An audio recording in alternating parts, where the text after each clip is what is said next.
Hello, hello. Thank you so much for tuning into Duck Bricks. I'm Chris, and today we have what might be one of the most monumental and special live streams that we have ever run on this channel. And that is, of course, we are going to be interviewing the man, the myth, the legend, Christian Faber. Now, Christian is responsible for co-creating Lego Bionicle, but he also is responsible for a lot of other Lego themes as well. And he played a pretty crucial part in developing themes, in making the concept art, prototyping, as well as the advertising for almost every Lego theme you can think of. He was core in the creation of Lego Star Wars. He helped create Lego Minecraft. There is so much that he's done, and it is such an honor to actually have him on today.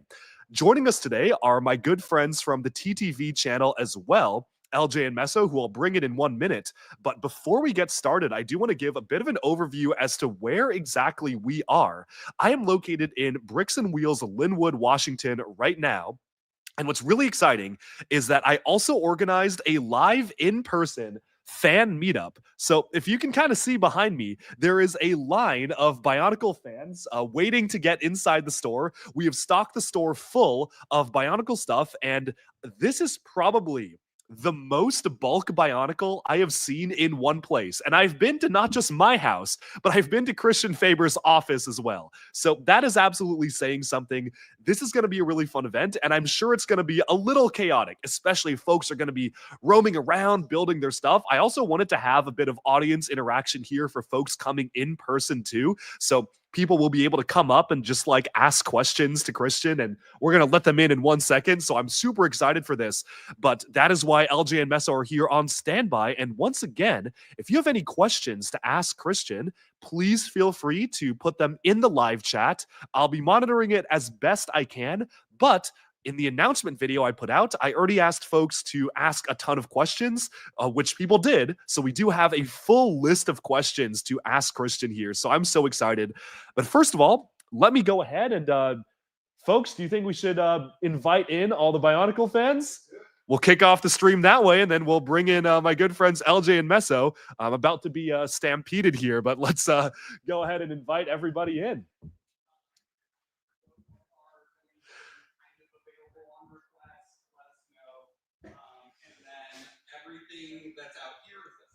Looks like they're rallying. There's some sort of a prep going on outside. They're probably trying to figure out how best to pull off the greatest heist possible here, because there's going to be a lot of great Bionicle items. This entire shelf is just stocked with Bionicle stuff, which is crazy. And here we come. Hey everyone, how's it going? Hey, thanks for coming. All right. Well, without further ado, the events have started. So let me bring in LJ and Meso here, my good friends from TTV. Thanks for being here. Really appreciate it. All right. Welcome, welcome, guys. How's it going? Hello. Thrilled to be here. Wishing I was there, but yes, being here is cool too. How's it going, man? Things are going good. You know, I've been really looking forward to this, and thanks both of you for being here and being part of this stream. It's so good to meet everybody. Thank you so much for coming. We got a whole fun crowd here, but how are you guys doing? I'm tired. I have a feeling Elder is more tired. How many hours of sleep are you running on, Elder? Elder, you're muted.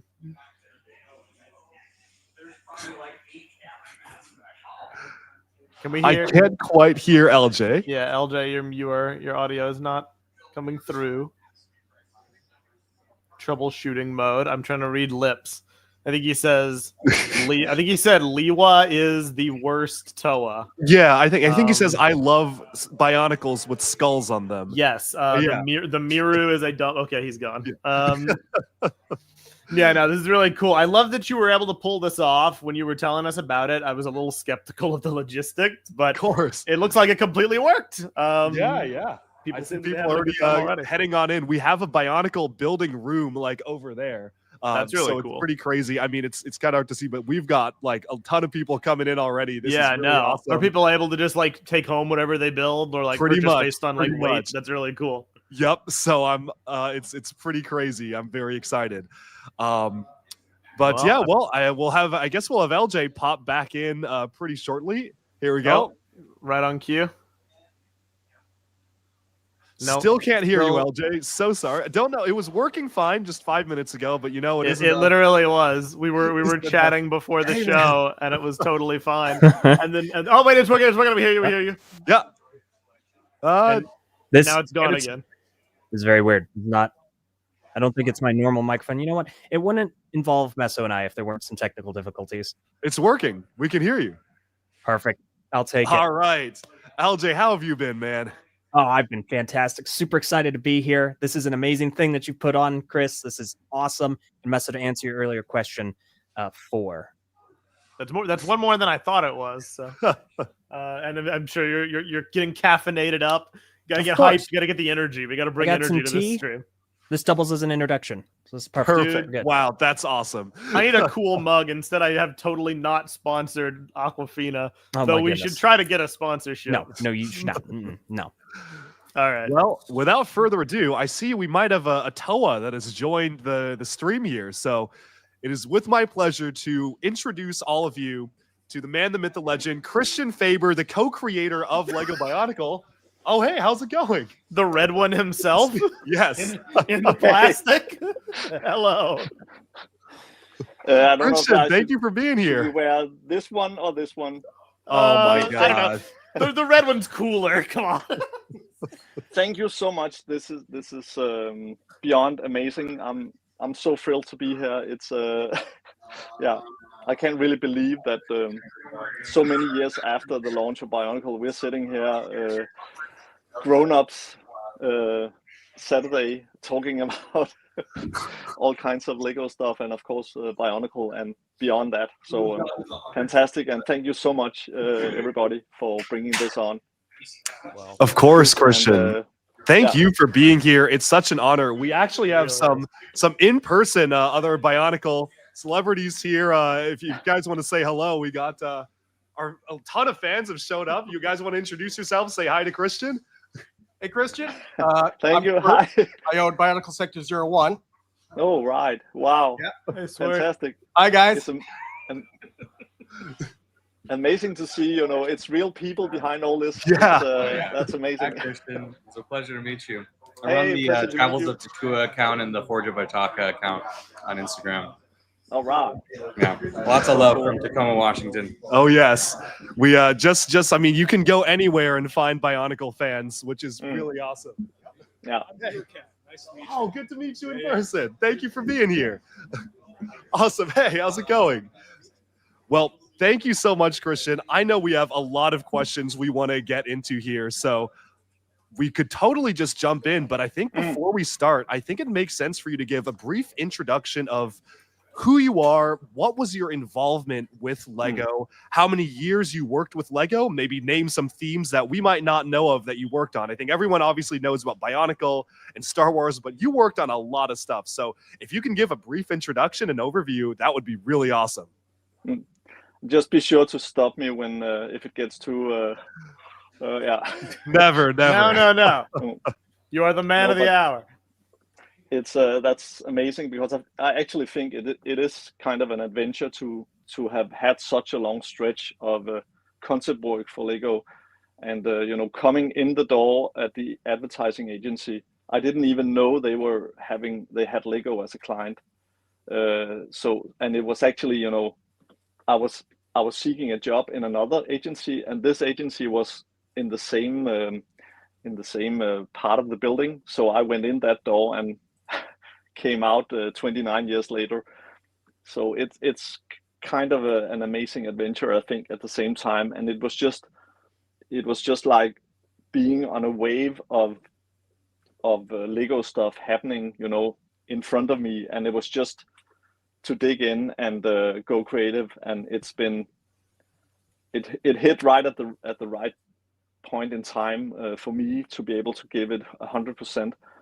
But let's just say it started out, I think the first thing I saw was original Fabulan, Fabulan, and original Pirates. That I did they were not know working you on. worked on Fabuland. That's Oh, awesome. yes. News to me. And of course, there was trains and ships, and the ships that sail, and there was some original space as well before sort of the new lines kicked in. But the cool thing about Advance was we did all the catalogs. So we basically did all the imagery for all the lines for maybe 15 years. So basically the whole team at Advance was working on all the different lines of Lego. And then of course, as going up sort of through the different sort of being better and better at your job, you got to become an art director, and then you got your own lines. And my first line was, I have a little representation here because I don't know if anybody can nice. So I love how you quite, just have that like ready to go. This is quite a It is special pretty banner fantastic. because I haven't seen it anywhere else. You know, it was the first full line I did. I did a lot of the stuff on the pirates and did a lot of the drawings for the POP material and shop and also for the catalogs. But Aquazone was my own line where I did everything. You know, all the art direction and directed the commercial and was part of the story team as well. It was really simple stories. You know, it was crystals and you know, the bad guys trying to get the crystals and the aquanauts trying to defend it. So really basic, good versus evil. But it was fantastic having your own line of course also doing the environments, going out and finding locations that could work and give sort of a special flavor. And there's something funny because the inspiration for the Aquazone location is actually the kind of stone that breaks up into these hexagons. Can't remember what it's called now. Actually, it's a certain kind of volcanic rock that when it goes when it sort of cools down, it breaks in this pattern, and then you have these columns. And you know, it was actually Kind of like the Giant's Causeway in the UK, right? With the exactly, hexagons. yes, Yeah, yes. yeah. And that is the kind of decoration they have at the monkey zoo at Copenhagen Zoo. Very cool. So that's just been printed in my head as a cool kind of rock since I was a kid. So I needed some kind of rock that was iconic, and we could build it in this styrofoam. So we could build the location as a real. We didn't have 3D at that time, so we cut everything out and built it, and then I painted the background in sort of a mix of crayons and Photoshop. That is so cool. Yeah, it's very awesome. And also did all the imagery, you know, with these 80 markers, which is, if I'm a bit strange, it might be because of that toxic chemicals. Well, you know, comes with the territory, right? Because I was sitting with this, you know, these markers all night long, you know, just sitting really close up, doing these, getting the right tones in the blue, sort of to fade over into. Right. So it was chemicals all over, you know. We had spray glue, and we had spray paint, and we had airbrushing, and it was just one big toxic waste. Well, it's just giving you extra personality on top of what you got. It's yeah. Exactly. All in the pursuit of art. I have one story. There was a guy sitting there doing airbrushing, and he, you know, there was not that clean air, and don't blame anybody, but he didn't open up the window, and then we came in he had sitting for 4 hours painting with airbrush, and he had painted I think it was the pirates, but he had painted a knight's helmet on the pirate in this final drawing we were about to use. So we thought, okay, now it's time you are taking a break. Yeah, too much. Too much paint on the wrong side of the. That's of the really skull. funny. But sorry, yeah, I'm just, you know, this is like a tape recorder running crazy. You're all good. Please, No, that's so cool to hear, and of you course, have the Aquazone in the background. hey, you recognize it because you actually were involved in making that a reality. So, of course, in the background, I had to actually play the Aquazone commercial that you worked on. I'll actually pull us all out of the room for 1 second so we can just enjoy that, because I really want to showcase, like, this is one of the first things that you did. So let's take a look at that.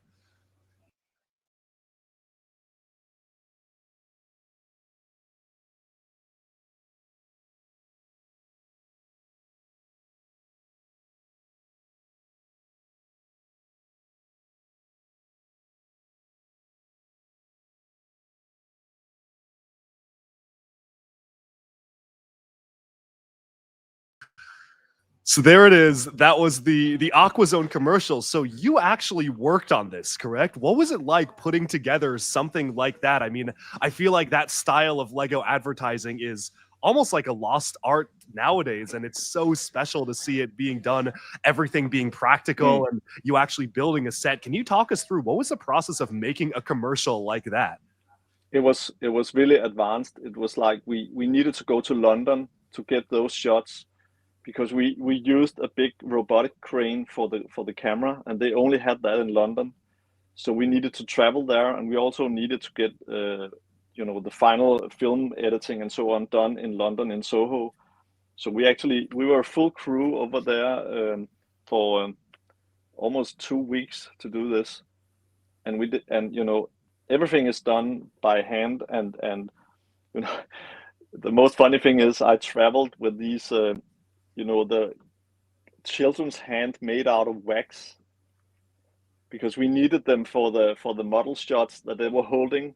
It was a legal requirement that everything was handheld. We couldn't show anything that moved by itself. So in the middle of the ocean, 2,000 meters down, you had this kid's hand coming up behind the rock. I've always thought it was so crazy. But imagine me traveling to London with these 3 of those hands in my carry-on luggage, and putting them through the scanner in the airport. Yeah, that must have been something. I think I had to explain. That's crazy. They're wax, I swear. Listen, I didn't get them from anyone. Here, hold on to one. Give me a hand.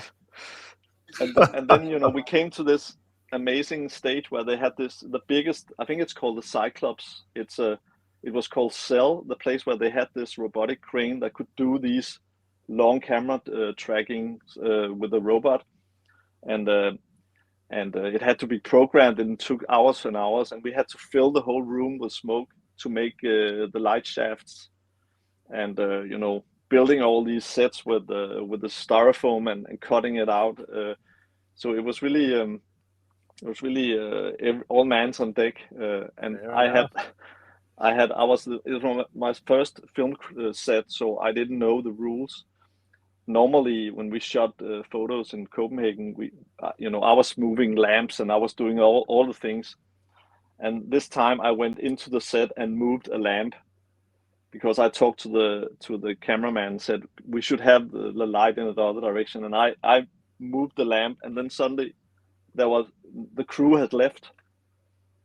So they were like, they went on strike because of me moving into the set.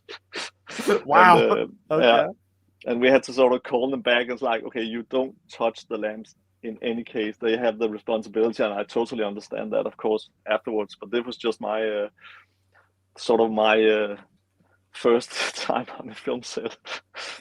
And another funny thing, we did the live shafts with a big tube hanging from the ceiling, and when we Yes. we glued the mirrors. If there's any bad luck, that must be, we broke mirrors, and we glued it on this tube, so the tube could turn, and then sending a really strong light into that would make these light come down and look like rays of sun coming through the water. So that was also, that was part of the design, inside the logo, having this sunlight, what's it called? This playing light on the surface underwater, and then having the deep color here, the deep green, which is deep ocean. And as you can see in the video, it's one of the first films where we actually put graphics on top, because I wanted to have this feeling that you were in camera, and you had your own goggles almost on there. So there's also a lot of shots where you are moving almost like handheld underwater, and I don't think there was a lot of stuff. Now it's totally how you do everything, and of course everything is handheld with the iPhone.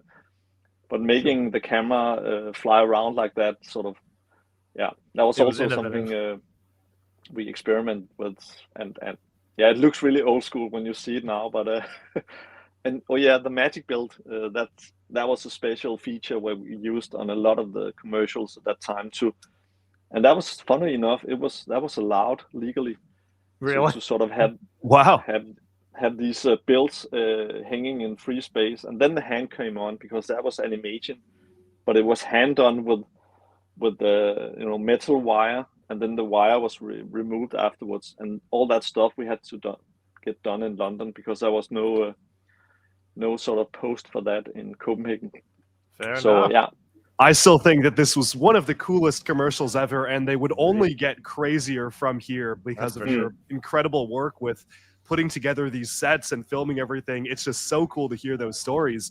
But I guess now we can kind of jump into some of our other questions. LJ Mesa, do you Go. guys want to fire one off and ask a question of your own? Yeah, you go first, Elge. I defer to you. All right. Let me see. So I've got a really fun question. It's not on the dock. It's just a really quick thing. So recently, Lego released a new Ninjago set. It's one of their larger ones, and those usually have some references in them to older Lego themes. yeah. I'll go ahead and just dump a link in here real quick, but I don't know if had you seen this reference, since you mentioned it earlier, to Fabuland in this Lego set? Oh, I know which one. It's very recent. This is like Is that amazing? I think Can I- as of today, the review embargo has been lifted, so I can actually like show footage of that. Let me I see saw if I can saw find your it. video and I saw Brickset talking about this is actually a picture from their review, and I'm like, all right, we're good. time to get people hyped about Fabuland again with this sticker. We need it to come back. I got a kick out of the Fabuland reference. Are you in Lego showing Movie it 2. now, or where can I see it? Is it the? It was in our chat. Let me see if I can actually throw it up here. That would be very cool. Give me 1 second. I'm uploading the photo right now. I'm curious if this is going to work, but it is uploading. And yeah, there was a reference to Fabuland in the. Okay, well, it's kind of there, you know.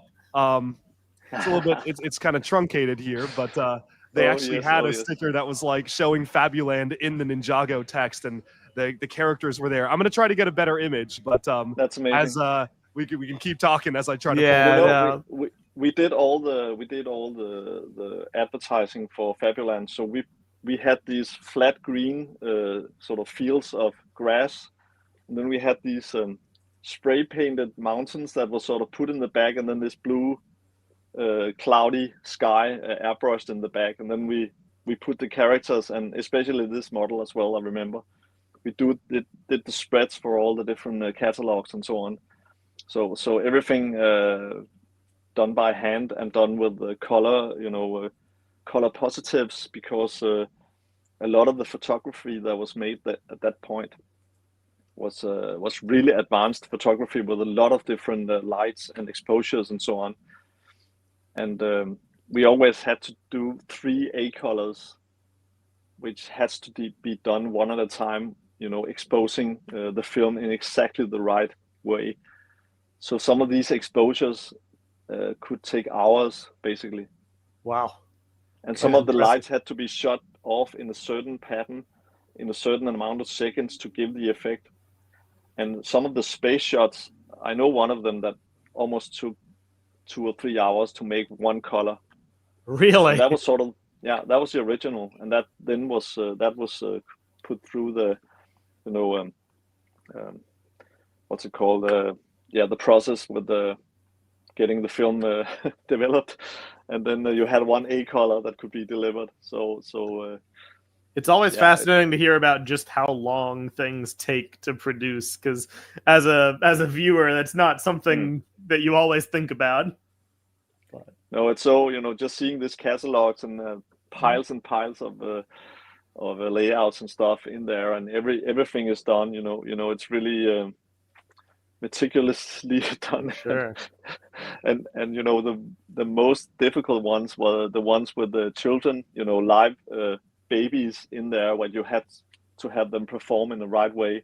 And I remember one photo session where we had a baby, a really cute baby girl, and she was sitting with her mother, which was a model as well, and it was with a Duplo phone. And she took that phone and she smashed it in the face of the model. So she got she got a black eye and couldn't work for 2 weeks. No way. Yeah, a lot of. Wow. Oh, that's nice. Yes, exactly. That's probably Yeah. one of the stuff we did at that point with the green, That's the hills really in the funny. back. Yeah, and all those small bushes you'd see, they are flat, airbrushed, so we could put them around to sort of do this feeling of a location. Yeah. So Fair enough. Well, that's a Faberland. there's the Fabuland lore. Thank you very much. Not at all what I expected today. That is, Well, thank you, LJ. We got new Fabuland, and that's great.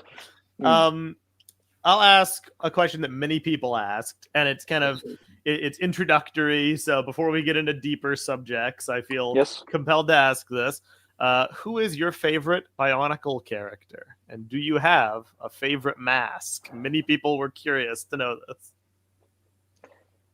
It's in that way it's easy because of course the iconic red one. Yes. Because we it was so hard to make cool visuals because we had 6 heroes we needed to represent. So choosing one of them to sort of be the main person, but at the same time we needed everybody to be sort of on the same team and so on. So I think that some of the Matorans has been the favorites. The Chronicler, of course, because that is sort of I feel that's sort of the same journey I've been on, and also together with all the other fans, going from being a small sort of character running around on an island, and then getting all this knowledge and becoming the Turaga later on with learning all these things. It's sort of the same thing I think everybody has been through, has been interested in Bionicle. So I can see a lot of references in also in the different ages. I'm closer to 60 than I'm to 50 now. So getting that knowledge of the Turaga, and actually, the whole thing about, can Turaga go back to being a hero again? And maybe that's why this is so hard to do, because that is not something you just do. When you go old, you stay there and don't go on any adventures again. But I'm trying to sort of go up against that. Absolutely, and it's admirable that you're doing so. It's it's the most fun you can ever imagine, and doing something like this is a high point, definitely. Very good.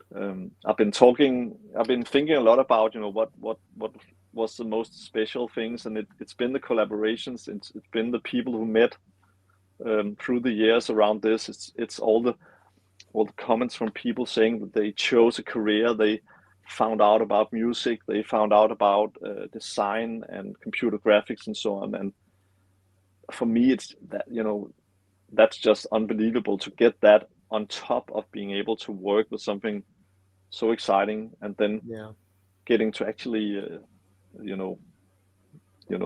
tell stories that move other people or inspire. Can you hope for that in any way? That I think that is why I can't let go of this. It needs to be passed on to either to people who love Bionicle and gets new energy for stories there, or builds, or other stories. But basically, I think there's only one story. The whole thing is one story. It's just about what POV we take, and that's why we're still sitting here, I think. Only you can derive such inspirational words from a question about who your favorite character is. I love it. That's excellent. I love that. That's why we're here. I mean, it's really exciting. Here. Christian, you're honestly such an inspiration. So it's really, really cool to hear from you. And I know we all can't wait to hear what stories you're going to tell next. I'm just telling you, other people will call that a diagnosis for something, but well, we appreciate it. But see, like, if the red one's your favorite, what's your second favorite? And listen, I'm not going to try and influence your decision at all. But I mean, listen, there's a second favorite. It's floating. How did that get here? Oh, sorry. There you go. All right. Actually, I can see. I brought all the boxes from the basement up here, so. Let's see what I have here. Oh God, this is gonna be some messy stuff. No, I'll He's take about that to later pull on. out something crazy. I just know No, it. it's just because I got this present at once. A fan who made the Tahoe mask, the infected one, in clay, in full size.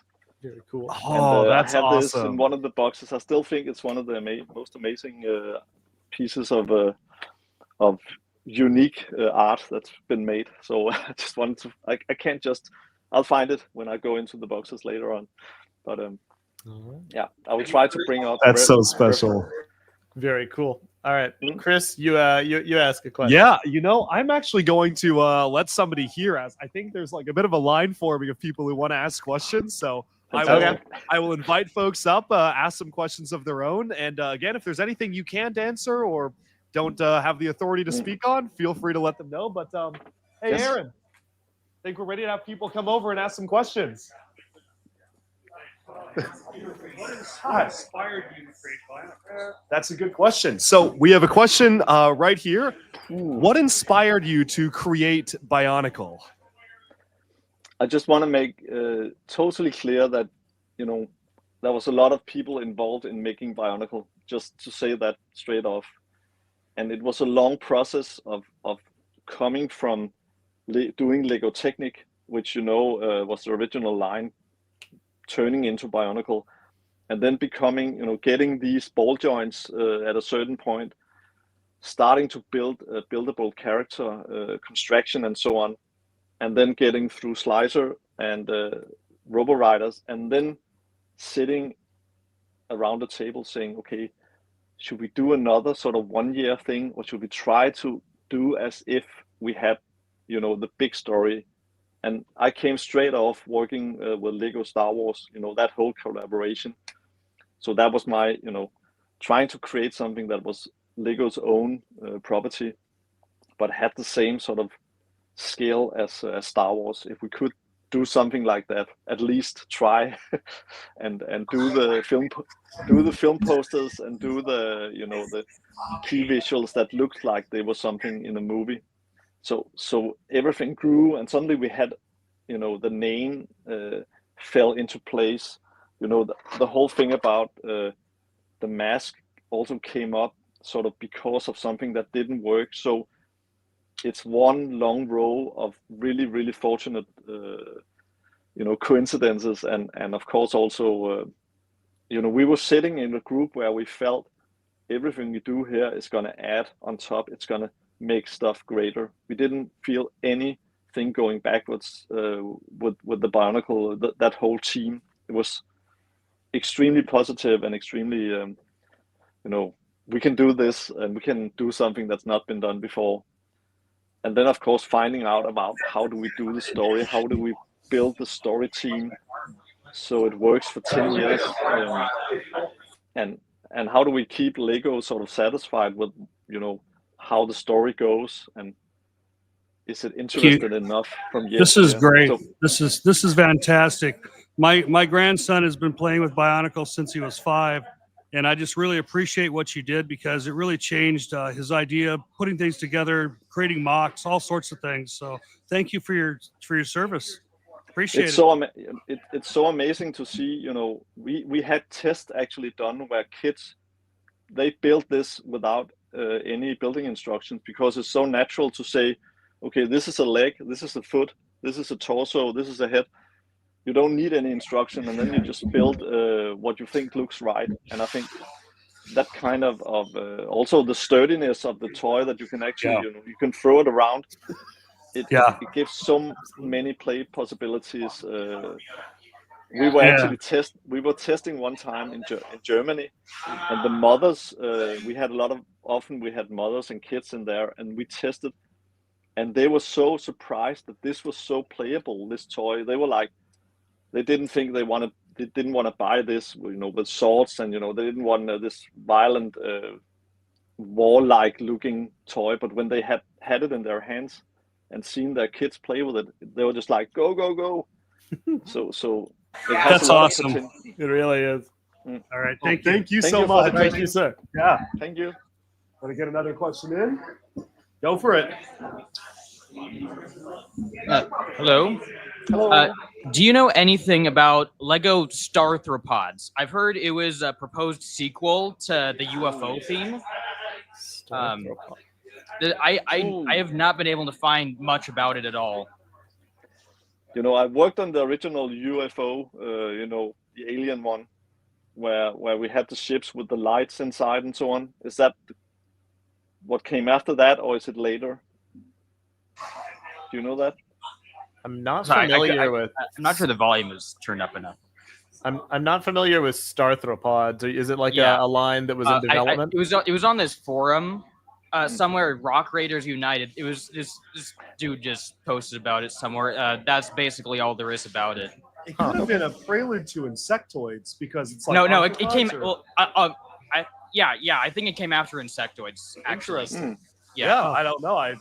But you know what happened? You know what happened when Star Wars came in 97, 8? You know, Lego had to scrap all their space teams because the deal between Lucas and Lego was you're not doing any, you know, extraterrestrial or space stuff outside the solar system. So everything we did with space up till then was stopped by Star Wars. Thanks for your time. That's fine. Thank you. The mystery of Starthropods. Yeah, will never that's be the first time answered. I've heard of it. Yeah, but you wanna Have you heard about them? No, Sounds never like once. Hi there. That's new to But me. it sounds like a really complicated Hi there. name for a Lego theme. Hi. Hello. Hello, everyone. Hi, Hey. Christian. Hi. My name's Daniel. Hi, First of all, I Daniel. want to say thank you, Christian. I hold you and Bionicle in the same place as like Lord of the Rings and Star Wars, like in my heart and in my life. I know that's crazy, but it's really true. Like it is such a great just play box that just is constantly rewarding to go back to. So thank you for like all of the joy that you have sparked in so many people. Like it really is, it's something. So thank you so much. I really want to extend that thank you to everybody who's been on the design team, you know, in Billund and everybody around this, because this is one massive effort that made this come through. You know, it's the excellent you know, molding possibility from Lego that they can achieve making this ball joint. I think that's also amazing. Yeah. And then of course every part of the chain has done an amazing job. So I'm really sitting as a representative of that team, and I really want to extend that to everybody. So thank you so much on behalf of the whole big mega team. Yeah, of course. That actually connects to the one question I wanted to ask. I'm curious, what was your relationship, like your working relationship, like with Greg Farshty throughout like the novelization process? Like how closely did you two collaborate between like your ideas broadly for the story and then his novelization? Because that was primarily how I got most of the story, but I'm curious how much of that you had your fingers in.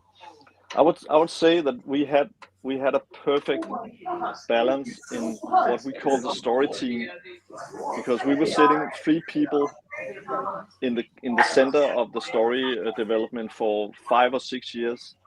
It was Christopher, designer from Lego, who was on the design team. He was basically the one who designed this mask and a lot of the other stuff. He was sitting there representing the design part, you know, the Lego part. Then Greg was sitting representing Scholastic and all the books that had to be done, and I was sitting representing the creative campaign and the visuals and so on. And then we met up twice a year through 5 or 6 years, or 7 years, and did the basic work of the story. What should happen? What were the story arc? How much did we need to get all 6 heroes and villains and everybody to give them something to work on? And when we went out that room, it was normally 3 or 4 days. Then the next half year, sort of half year or a year ahead was planned, and we just knew that if we did great stuff, then we would have great stuff to work with later on. So and Greg was he was an engine in there. You know, he was he was putting all the meat on the skeleton. You know, we did sort of the basic setup of what should happen and where did we want the location to be. So we got exciting location that didn't look like the last year. But then all the intrigues and all the tensions between the characters and so on, he went back and built that in. So that's also one it's unmatched that effort, I think. Absolutely. It's a really great working relationship, and yeah. Well, thank you so much. Shout out to Greg. Thank you again to you, and thank you for being here. Thank you for the question. Hello from Pkwy as well. Hey. Thank you so much. Thanks, man. Good to see you. We'll catch up. Of course. Look at this. Someone just gave me this like custom Duck Bricks light. That's awesome. That's so cool. Yeah, it like lights up and it's all like it's got the circuitry inside. It's like a custom thing. Wow. Yeah, that's not a Wow. Very nice. Hey, you're getting presents there. Right. Hello. All right. Hi there. So as a Hey. designer, have you designed something that the like engineering and manufacturing team was like, nope, not at all. That's way too complex. Especially designing in like the 90s and early 2000s where like the tooling might not be where it's at today. I think actually the funny thing in '95 we did the attempt. I know that other people has done the ball joint, but I just knew that if we were to do these construction figures, we needed to get the ball joint to work so we could get, you know, totally flexible posing. And I'm so sad I can't remember the name of the designer who went in. We were only 3 people working on that job, and it was during a summer holiday. We got this sort of we proposed the idea, and then we did Cybots, which was like this crazy hippie project where I was putting you know, glue and old bricks and stuff together, but we needed the ball joint, and there was a designer doing a ball joint there. And then you know, this project went into the design sort of building, and it came out some years later as Slicer. So it survived in there. But I think the most crazy thing was the squid launcher. Remember that from Yeah. Oh yeah. from the It still underwater haunts scene? me. Actually, also these blasters with the different shots in. So that year Kodak. was crazy when it comes to the Kodak. Yeah. So That's those awesome. blasters and then the squid launcher at the same time. It's like, okay, we can't go any. Next time we're gonna shoot with the I don't know, cheese awesome. or macaroni or whatever. Cool. But Thank you. they made it work. It was you know, they were as playful as anybody, I think, on trying to make these things happen. And I can tell you a little secret. I don't know if we're allowed to say this, but we actually had the spinner as a suggestion one of the years, where we wanted to put small characters on spinners so they could you know, they could hit each other, and it actually became the minifix in one of the minifix sets for Bionicle. Oh, that's cool. And they're standing in sort of a strange way, but that was to be able to hold this stick so they could hit each other. But it was like, nah, it doesn't really work. Was there any crossover with like the Ninjago design with that kind of spinner tech? I think let's just say they made it work later on. So yes, but that's just, you know, I think we were trying out all kinds of play mechanics, you know, right from parachutes, you know, all these old toys that you remember. Yeah. We were trying to reinvent them, and I was actually doing a yo-yo. I don't know if I had it, where I was using the Bionicle logo as, you know, to do a yo-yo to sort of get that craze back in, and then the idea was the heroes were holding sort of a weapon that was like a yo-yo that they could throw out, and then we wanted to try to see, can we make the yo-yo sort of come back in a Bionicle way, and so that was all these ideas of you know, board games, card, card games, yo-yos, tattoos. Yeah. It was, it just went in all directions. Was there one like gimmick that you wish made it in that it was like so close but like didn't quite get there? Oh, let's see. I would have loved to have those lights in the these vehicles that they escape from the Kodak Kodrex. Now I suddenly can't remember what they are called, but when they escape on these cool vehicles, if you could have the light effects in there, I know the lights are out there on the Lego. Everybody's using lights for their city things and so on. But I think it would be so cool to have lights inside the Bionicle. Would have been. Absolutely. Yeah, that'd have been cool. We'll move All on. right. But I think Other folks asking. I think it was so cool we had lights inside the eyes of the Piraga. I think. Yeah, that would have been good. Absolutely. Thank you so much. Thank you. Thank you so much. All right. Next up, Come on in. Yeah. bringing us settled. Hello. Hello. Hi. Hello.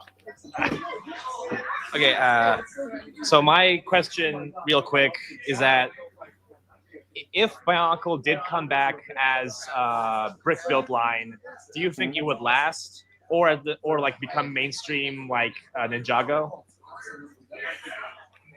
I think Ninjago has done the most amazing job. So I would say that would be one to aim for. I'm thinking, everything becomes mainstream at a certain stage. I think the reason why Bionicle is so sort of different is that it was sort of discontinued in the way it was. I think it's become a legend in the way it is because it stopped the way it did. In some way, it's almost like the resistance is keeping it on the radar and on the mock scene and building amazing stuff. The stuff I see online that is built is like, I can't believe how people can keep on bringing out more and more amazing designs. It's unbelievable, and you don't have any feeding in the other end. You don't have any new bricks. So that I think it made the community into something different that you all had to sort of manage on your own, and then you took it for what it was and you really held on to it because you liked it. I think that makes a totally difference when it's not coming from a central point, it's coming from all the fans. So Absolutely. I think definitely if we played it in the right way, you could keep the hype. And actually I have a presentation somewhere where I suggest, and this is a bit it's a bit sort of secret, but suggesting what if Bionicle became the first reissued toy line where you're going on the hunt for the bricks that are already sold, and when you get them, you actually you get them online as well. You get them in a virtual space. Oh, that'd be cool. So Cool idea. Very Thank you for sharing. Thank you so much. Alright. Much appreciated. Yeah. Thank you for having me. Yep. Thank you. Interesting. Are you falling asleep, guys? I'm doing great. LJ probably is. I LJ think we down got on a a cup of couple tea. more in-person Heavens no. questions, then we will get back to our regularly scheduled program. Cool. Cool. I'll just get some Hey, hello. aqua. Oh yeah. Hello. Hello. Hey, how's it going? It's going I got a great. question for Christian.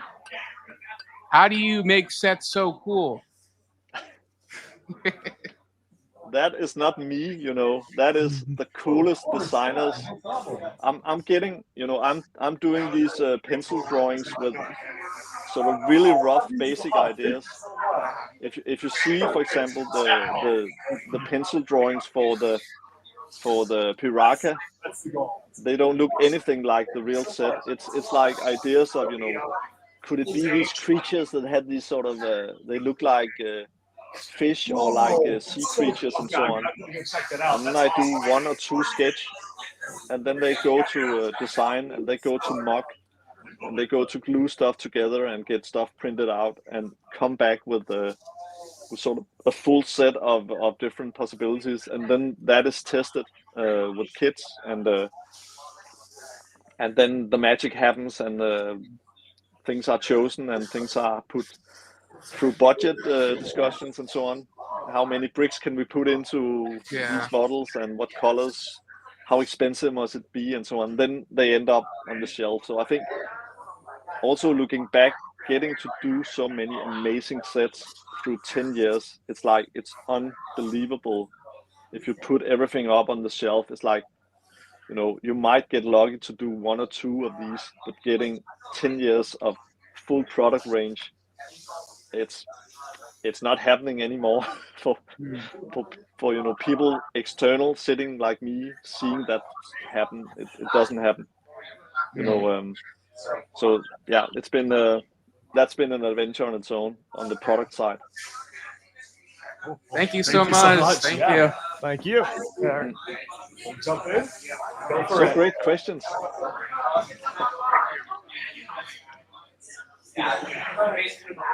Hello. Hello. Hello. Good to see you. Good to see you. My question to you is, what sort of led to the creative decision of cyborgs inspired by Polynesian mythology? Okay, there's a lot of different ingredients here.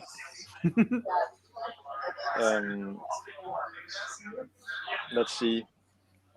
We had this first idea where we got, you know, these models that were like these voodoo creatures, and I think it was to sort of take it in a nature way. I think some of those ideas around that, these robots living on an island, and you know, and they were like really primitive, and what if they had to evolve and you know, make it on their own? So it was like technology without technology. It was like you take all the bolts and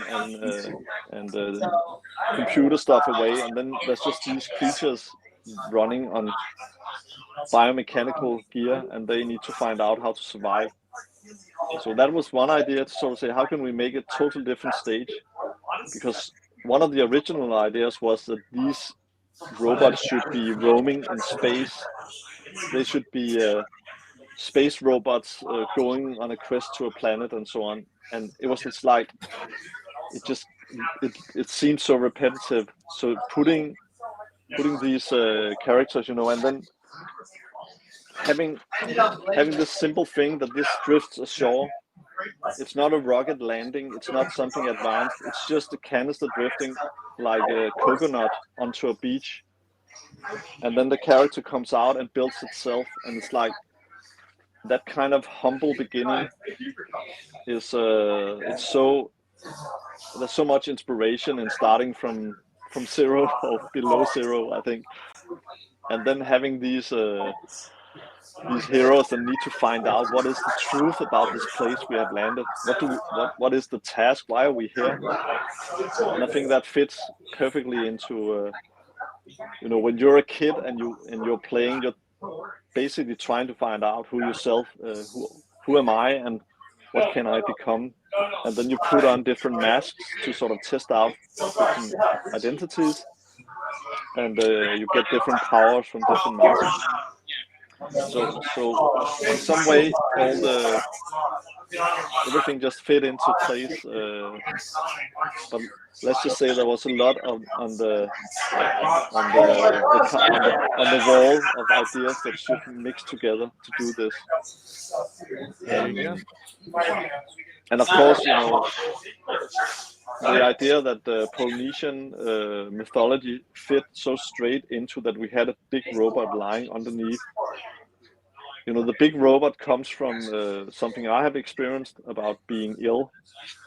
and being through 10 years of medication and so on, and not being able to function properly. So having this gigantic robot and have small heroes that had to go inside to find the problem and get rid of it. That was one idea, and it had nothing to do with Polynesian mythology.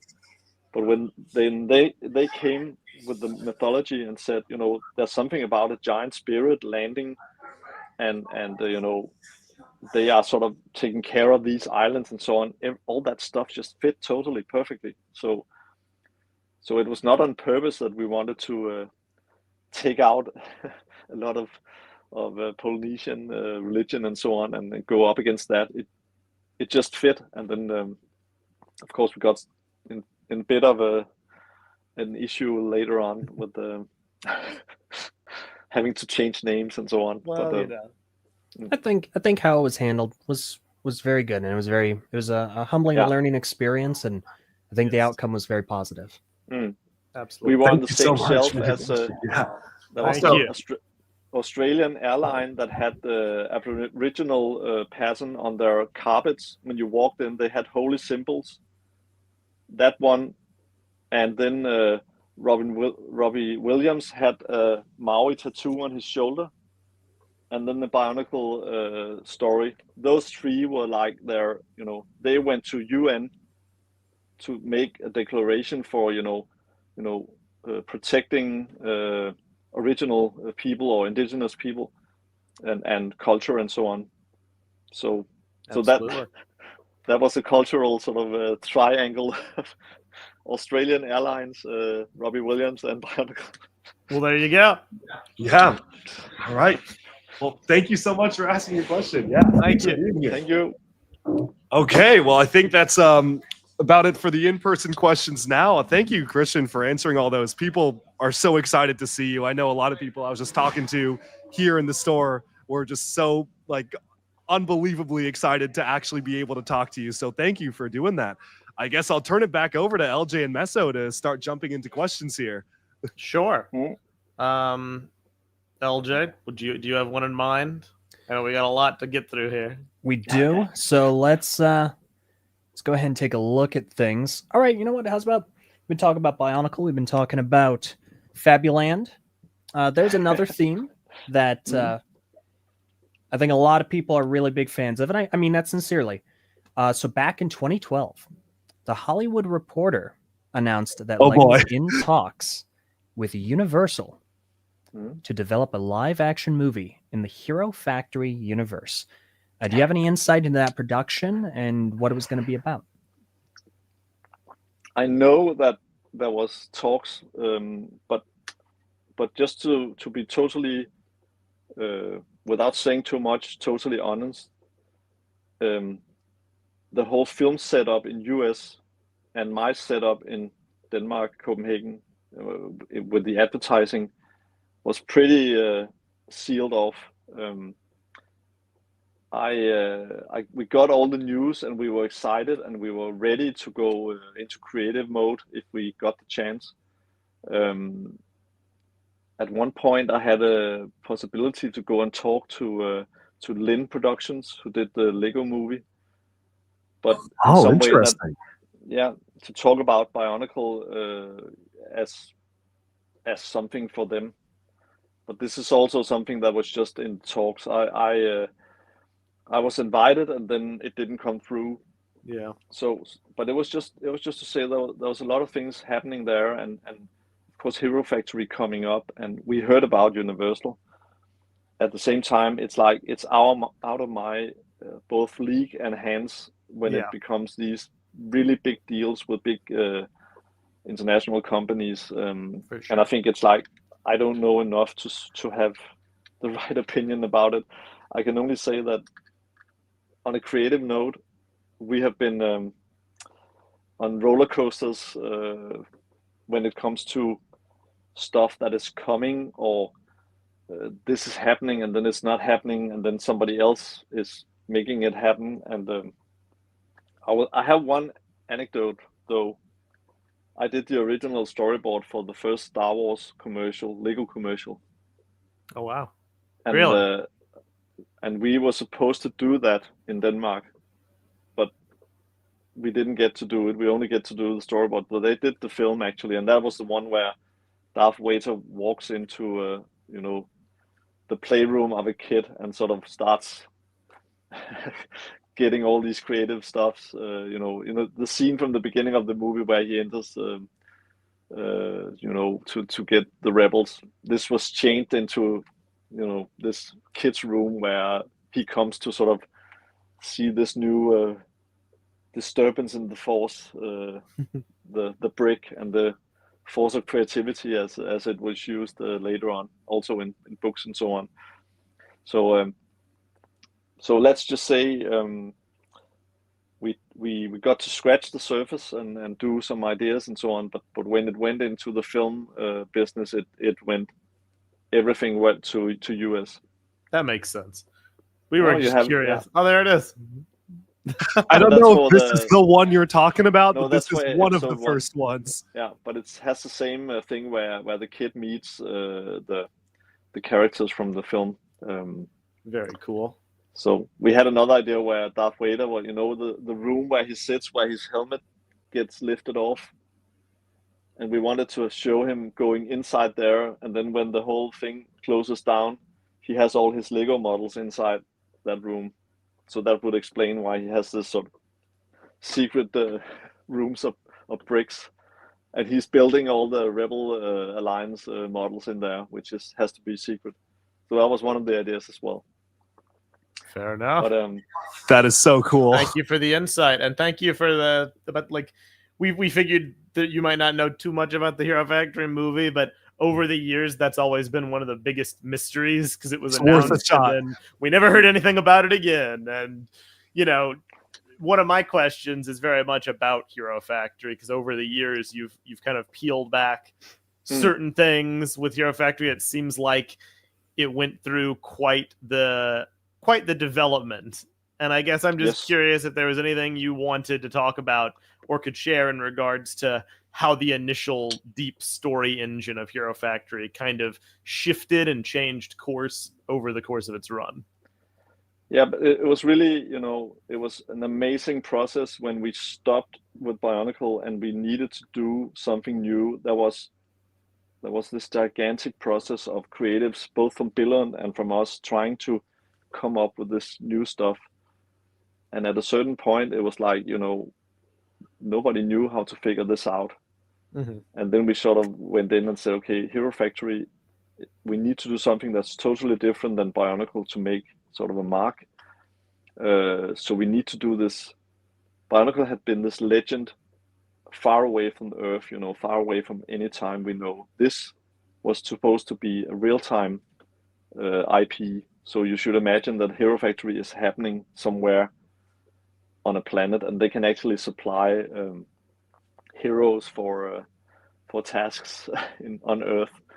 And then, of course, these invasions of strange creatures comes, like in the basketball field and so on. So this is also, you know, trying to take advantage of all the new film tools that comes out, that we can actually do 3D animation in a new way. And yeah, of course, and then the whole thing about the Hero Factory, it was supposed to be the starting point for this IP. Yeah. And then, of course, evolve into this universe of quests and so on. So it would maybe at one point it would only be the logo on the shoulder of some of the heroes, and maybe they would, you know, the factory would be gone. And actually, as a big secret, the factory is a spaceship on its own. So I remember you posted that on yeah, on Instagram, I believe. It was very cool to see. So we had a situation also where where the factory has left because there was too many villains in this place, and then there was sort of a resistance that was left there because they didn't get to go on the ship when it left. And the whole idea is that when you do a quasi hero, you also do a villain, but that stuff has to be put away and kept somewhere below the factory. And that dark secret is something that Makuhiro keeps an eye on, because Maguhiro is a Troggle morph. Maguhiro is basically a bad guy, or maybe even a Toa turned bad guy. Classic. Because what if Maguhiro was the eighth Toa?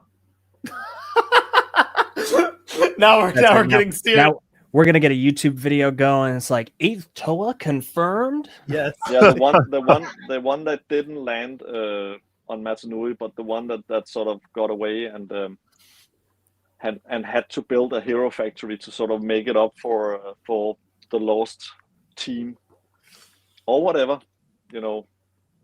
I think as someone who always really loved Hero Factory, I think seeing a lot of the stuff you've shared on Instagram or over the years in the Faber files has really kind of helped reframe its legacy, because I feel like not a lot of people, but some people were very, very harsh towards it because they expected so much from Bionicle, but it was always there, just under the surface. Just if only we'd gotten to see some of it, but it was always planned with that kind of love and care, and it's really cool to hear about some of that.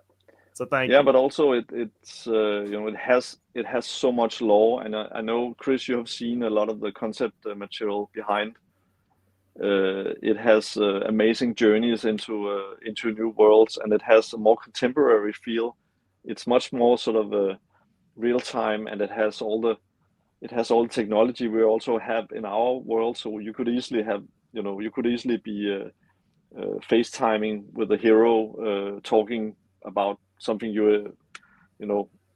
another place in the galaxy or whatever. But this feeling of communication just being rapid and running, instead of Bionicle, it was about chiseling stuff into a stone surface and leaving it for centuries and digging stuff up, and having giant robots maybe lying underneath the surface.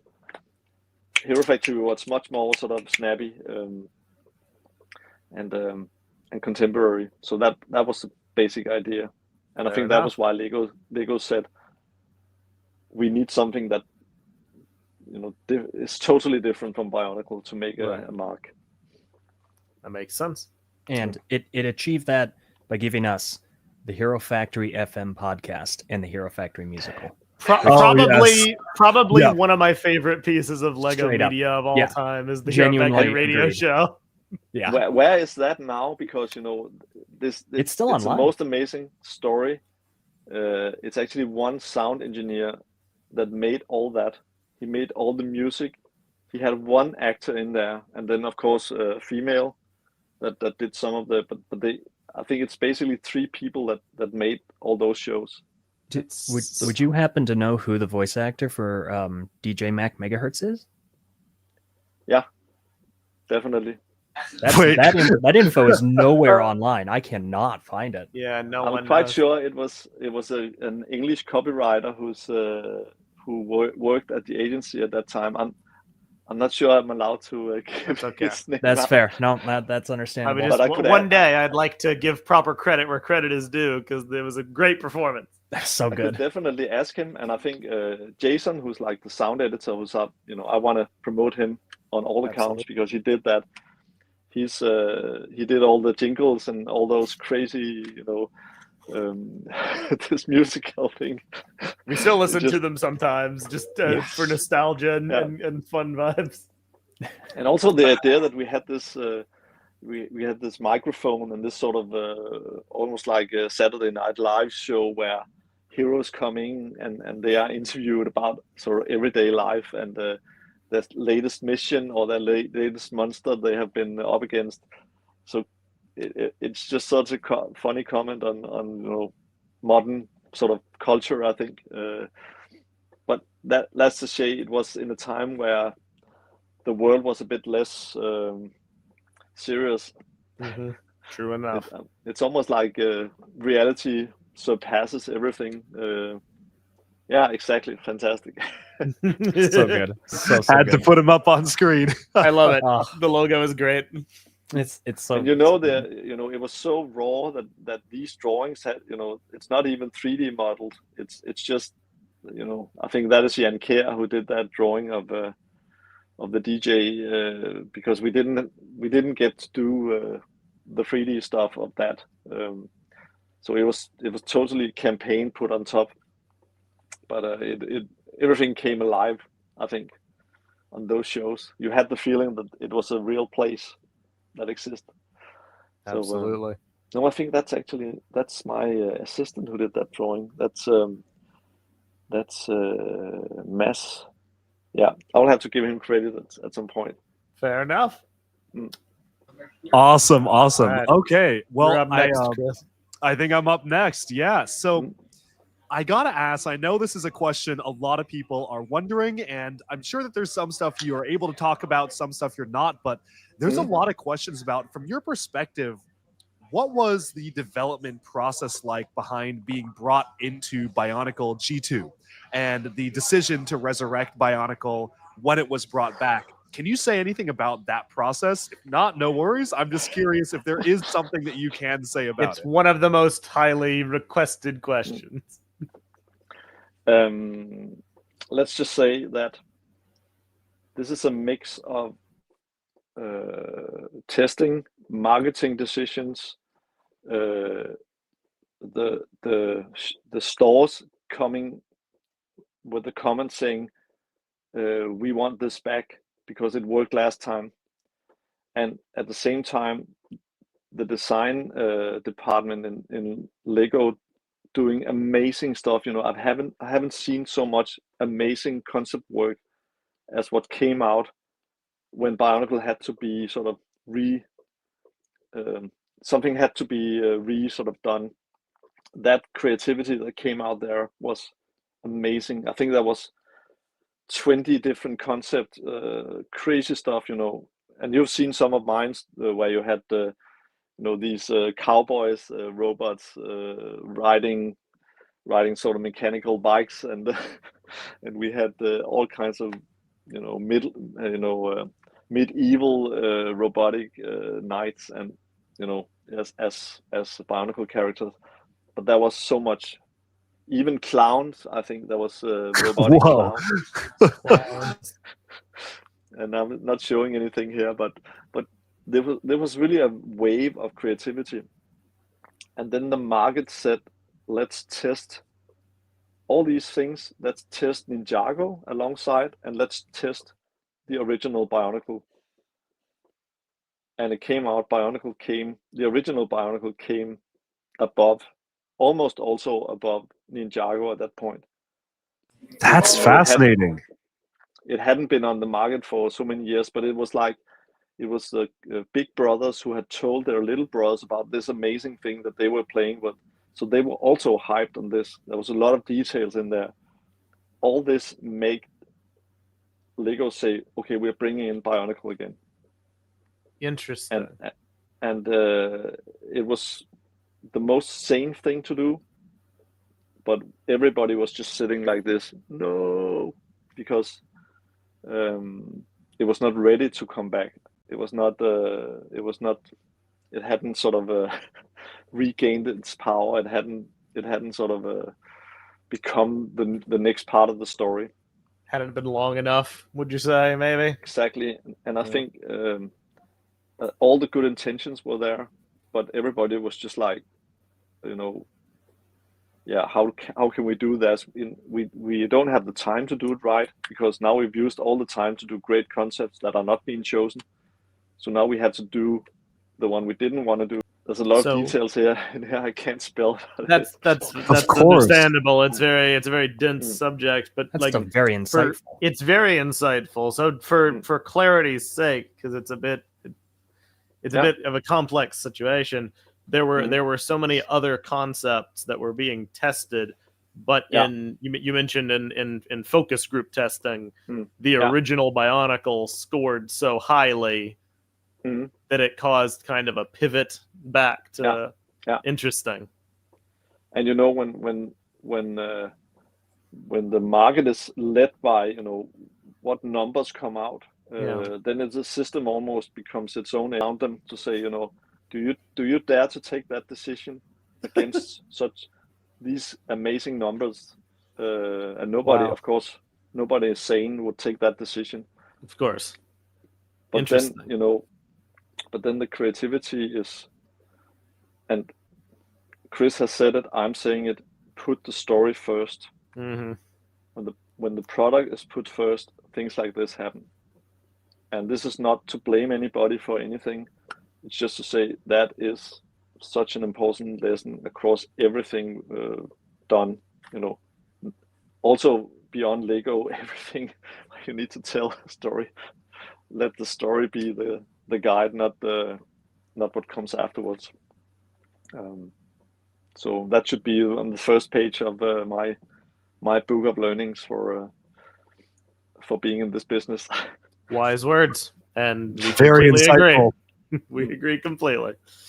Yeah, I mean, I just have to wonder if they waited a little bit longer and say Bionicle came back in the 2020s or even came back today, how things could have played out differently if they just waited. And I mean, now it's, as we all know, it's a completely different world with Lego, but it is really cool to be able to look back and see like, hey, we did give it another shot. And, it was the result of a lot of people trying to at least infuse some of that old spirit. So it is really insightful to hear what you had to say about it. So thank you so much. But I think it was also the target group was not old enough to relive it. It's almost like you need to wait an amount of years. So when the target group sees it coming back, it's like, yes. But this was almost like in the in-between years where it's not become that craving yet. So, also, I think a lot of the target audience initially was in college around that time, or were in their early 20s and entering adulthood. So, and then it's not the money that is being thrown into that now, and you can see it with all the stuff that's coming out now for the adult market, which is amazing because that hits right on that lesson is really learned now. But I guess we were the test bunny, what's it called, test rabbit. Yeah, it had to be Bionicle. That had to be the learning, but it is what it is. Thank you again. That's very thank insightful. you. This was very insightful. We actually have one more question coming in from a member of the community who's here live. So why don't you jump in? Fantastic. If you could be a Paraka, which Paraka would you be?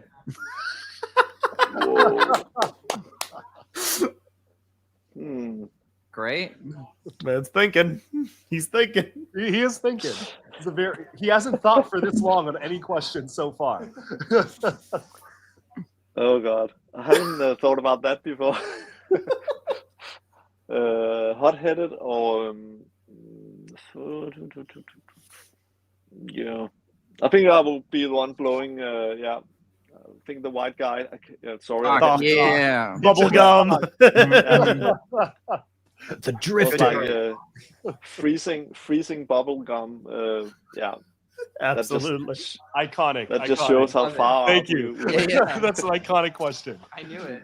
Very good question. All right. All right. I think you two are up. Elder, would you like to go first? Sure. So you had mentioned just a little bit ago talking about Lego Universe and how that was kind of unfolding as all of this was happening with the product testing. So if you would elaborate, what was your involvement in Lego Universe? Can you share anything that you remember from the original development or any possible plans for the game? Let's just say that in some way I was on the outside of the Lego Universe, and at the same time I was co-art directing some of the trailers and stuff, and I heard all these things about a company being bought in Dallas to build this whole thing, and all the different effort put into this, and it was like this was going to be the big thing, and I think we did amazing. When I see some of the Lego Fortnite stuff, it almost looks as some of the trailers we did for Lego Universe, and my biggest thing, I got to do the final logo for Lego Universe, with the big sort of sphere, and you have the universe coming out towards you like almost like the ones on the boxing, Like the world belts? champion belt. Yeah. Mhm. And it has this blue thing, this blue line coming around it, and getting that logo right was a nightmare. There was so many iterations and so on, and I got to do that one. But that whole idea about this darkness taking the creativity and sucking up everything, and this little rebellious group having to fight their way, all those things are so much along the lines of what Bionicle did, but also a lot of other great stories of adventure and so on. There you can see the Lego Universe logo, yeah. And it's one of those logos that had to incorporate the Lego logo and at the same time have a new logo in there. So that's like the Lego Land logo. It has to have the Lego logo inside in another logo, which is quite difficult sometimes. But just to say that, and this is a little special one, at the same time as this happened with the Lego Universe, there was, I'm not going to mention any names, but there was a company getting ready to do a Bionicle multiplayer online game. What? Oh, my heart. Excuse and me. That was, I'm not going to say anything about names. That was a full-blown, really well-tested company that wanted to do this. And can you imagine the situation where Lego is standing with two MMOGs, and what do you think they choose? No, no. Oh man. No. Oh man. No. So let's just say that's crazy. Yeah, let's just say the Lego, the Bionicle MMOG was not done because of Lego Universe. Oh, no. And then when That Lego hurts. Universe when Lego Universe then ended very shortly, we were just standing like, okay, that was double sad because. Wow. Yeah. Okay, that is some breaking news. That's amazing. That's crazy. I'm not gonna say any more because I could get in. That's okay. Yep. Nope. Well, you're yes. all good. But you know what? There are some fan projects that are trying to do something like that. They're trying to bring that into Yes. reality. So They are. you know, fantastic. someday Yeah. we may see that vision realized. That'd And be it cool. looks amazing, the stuff that's been done by the fans there. It's Yeah.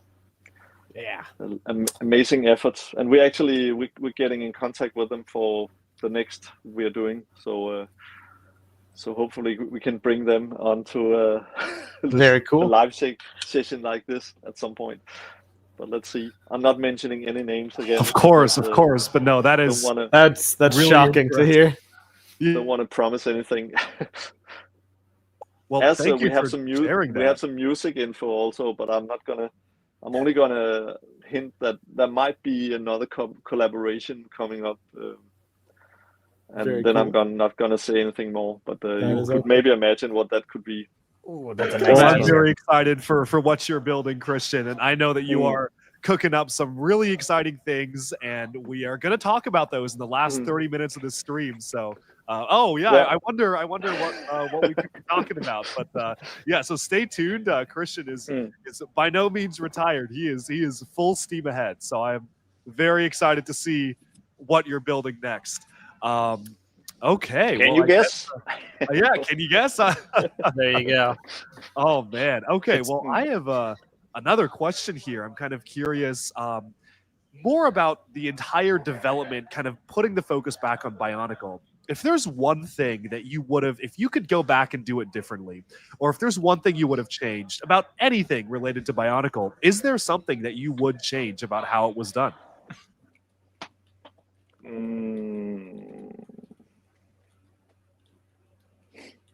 It's really, it's easy to sit afterwards and try to sort of say what could have been done better, but actually, when I see results, toy of the year, all those great collaborations that's been through the years, all the designs, all the 10 years of storytelling, which is coming from a quite strange situation where we are sitting as an agency and we are working in close collaboration with Lego and with Lego US and with the partners like Scholastic and Nike and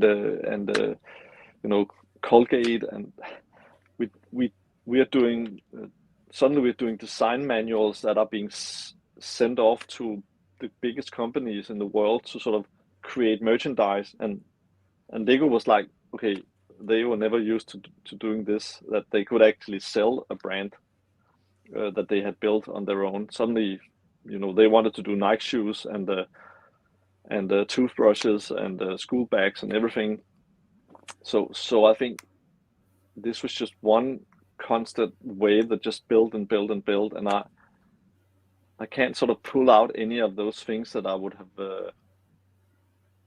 that was done differently. It was a strange situation to do the film the film that took place on Barra Magna.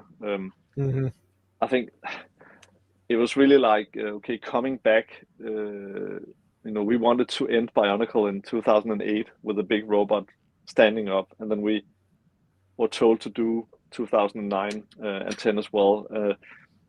And that was sort of also like, whoa, that was not in the plan. And then suddenly there was a movie where we got thrown into this new company that actually had written the script for a Bionicle movie, where they blended the Bionicle movie with real life kids. Oh boy! And they blended in all other Lego lines, which was like, yeah. If you ever read that, it may be somewhere. Read that script. You're gonna, yeah. And it was Clutch Powers was going to go to the Bionicle world. That sounds interesting. And let's just say, it had to be done on a budget because, and it had to be done in really, strange time zones where we only had one comment per scene, one round, and it had to be sent directly to Asia to be animated. And then when we got back, it was like there was no more things to say. So that was what we got. And that was basically how the film, if you look at the film with Barra Magna, what is it called? The Legend Reborn. Yeah. If you wonder why the tempo is it seems a bit slow, it's like there's a lot of repetitive action. It's because it has all the animation in there. All the handles were put in the film. So imagine all the ends that were supposed to be cut off, they were kept to get it as long as possible. Really? I'm not saying that. Yeah. If you take those scenes and cut out a couple of seconds of each of these scenes, they actually become really good. But this was I have how noticed that there are some that really drag on, especially when they're driving to the jungle village Tessara. There's just a long uninterrupted almost 20, 25, 30 seconds of just but there's so much of this if you look, and then we had an editor to actually do it where we cut them as they should be, and it actually worked fantastic. But this was never done to the final movie. So let's just say that movie would that had to be, now we take it up a notch with that movie, and in some way it was down a notch. But and the first thing we got to hear, it's not to blame anybody, but because the first thing we heard was this is gonna take place on a sand planet, where you have this feeling of sinking into the sand. And the first production meeting, the first thing they said, we're not gonna have any footprints in the sand. They're not gonna interact with the sand. Oh man, the sand is gonna be hard surface. Great. So it's like, okay, yeah. So could we get any water? No. So yeah, that was the kind of time we were in there. Nice. I love how the YouTube live chat, which by the way, shout out audience of nearly 170 people watching right now. A lot of people in the chat are commenting, release the Faber cut. Yes, release the paper cut. I don't know if I can find it anywhere. Well, but, yeah. Oh no, it's showing. It is showing, yes. One of the weirdest things that I've carried from that movie was just one quote from Barracks go, well, now the metal claw is on the other foot. And Dude, it's I just the still say that weirdest. to people. Yeah, I do too. Like, and they look at me like I lost my head. And I was like, okay, no, listen, you don't understand, okay? But look how much, when you look at these shots, how much it looks like a commercial for a product. Yes. It's quite amazing, actually. You know, it's so lit as if it was a product commercial. And that is something I've tried to get away from the first Bionicle animations, to not have this sort of commercial feel. But I think the coloring and everything and the way stuff sort of stands out in a, it's just it's stepping back into commercial land where we thought we were somewhere else. I know I think basically. Sorry, go ahead. Sorry. I think the story, it was an interesting story. It was this restarting survival on a new planet and so on. But there's a lot of in the art direction and in the coloring and stuff where I'm sort of thinking it could have taken a bit more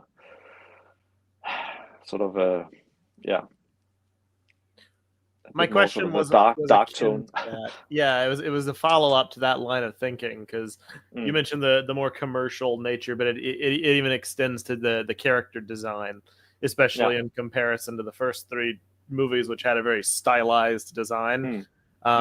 Purely from an opinion standpoint, would you have preferred maybe if this movie had been more stylized like the original trilogy? I just think the camera work is so bad. I'm sorry to say. Fair enough.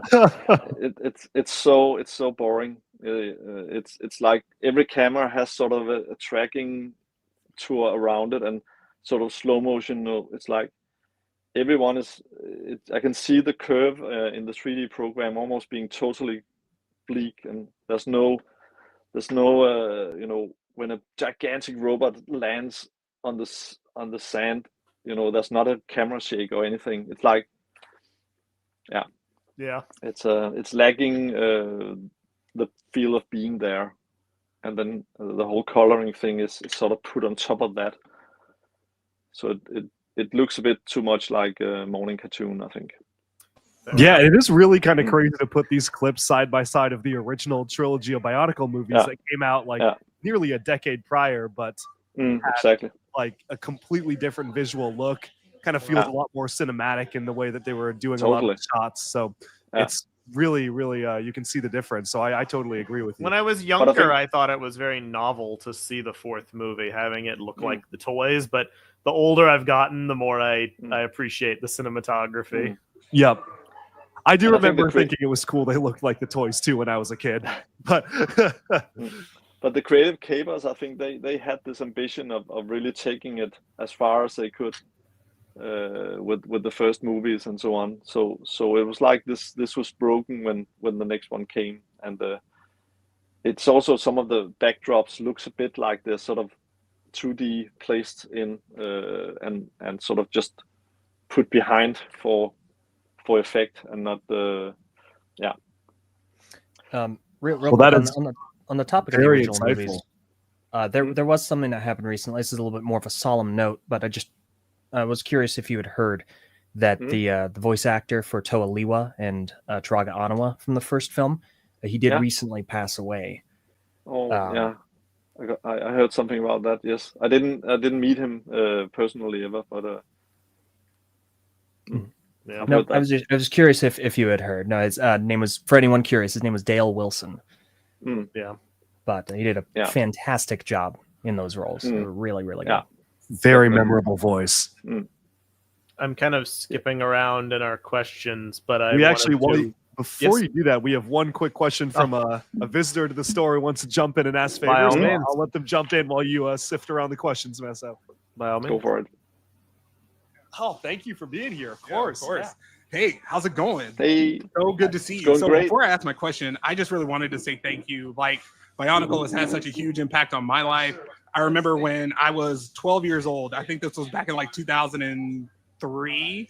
My mom got really sick, passed away from cancer. But one of the last like things that she got for me before she went on to whatever is next was Takanuva. So just like the impact that it's had on me all to this point. I actually just left a very high paying job to start a YouTube channel around Bionicle and Lego. So just appreciate it from one creative to another. You're awesome. So my question is, at what point did you realize that this Bionicle thing was going to be massive? You know, it's so strange because it's almost like I can't really comprehend how massive it was, even now, actually.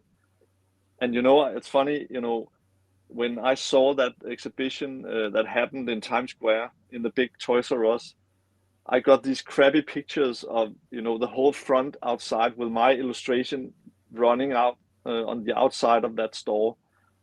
And I was looking at these pictures like, you know, I don't think I really realized it. And we went, you know, we were sitting a lot in Denmark and in Copenhagen and in Billund.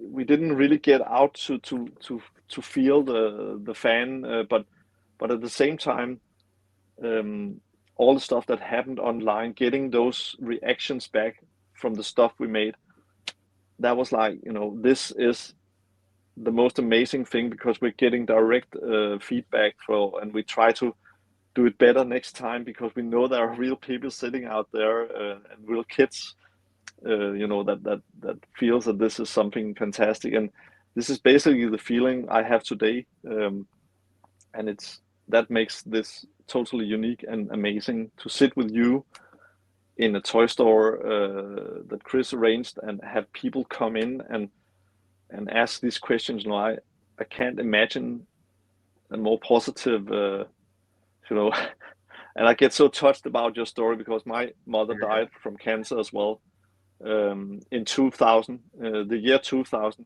and she never got to see what Bionicle became. But she sent me off on the creative journey.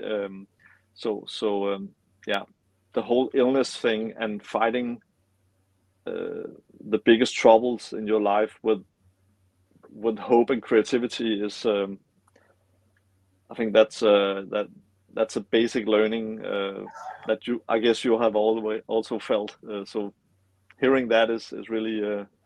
It's really fantastic. Thank you so much. No, thank you. I appreciate it. And this is so cool. Thanks for doing this. Absolutely. Thank you for coming up. Good luck with the channel. Yes. Yes. Yeah, good luck. Perfect. Yeah. Oh, promotion. Woo! Yeah. That's awesome. We need to go and see that channel. Definitely. Absolutely. Yeah. Hello, hello. Hey. Okay. Well, first off, I just want to say hi, LJ, and hi, Meso. You guys, oh my gosh, you guys are my favorite YouTubers. You're so kind. Thank you. Thank you. Thank you so much. And Duck Bricks, you're. No. Keep going. Chris, you got someone over there. Okay. You guys, I don't know. Watched the top 10 videos when I was young. Hooked me into Bionicle.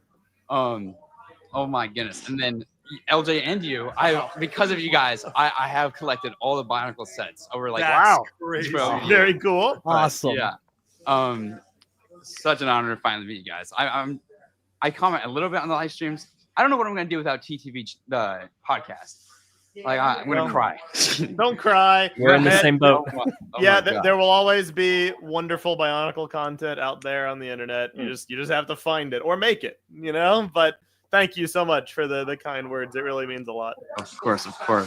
And then Mr. Faber. Oh my goodness, nice to meet you. Nice to meet you. I just had a question of Hero Factory wise of like what was the I guess concepts of the Villain Factory gonna be like? Oh boy. All that canceled Oh stuff. yeah, that's a good one. The Villain Factory. You know, it's like this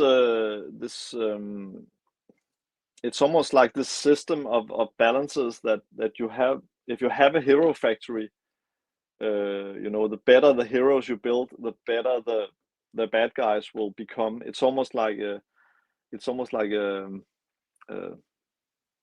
it's a race for is the good or the bad in front, and it's not to say that it's an eternal sort of struggle, but I think Mr. Maguhiro has this saying, I need to be one hero ahead all the time, and I guess that morale is also, you don't build heroes. I know there was a lot of controversy about Hero Factory coming out and say we just used 10 years to tell how a hero becomes a hero, from all these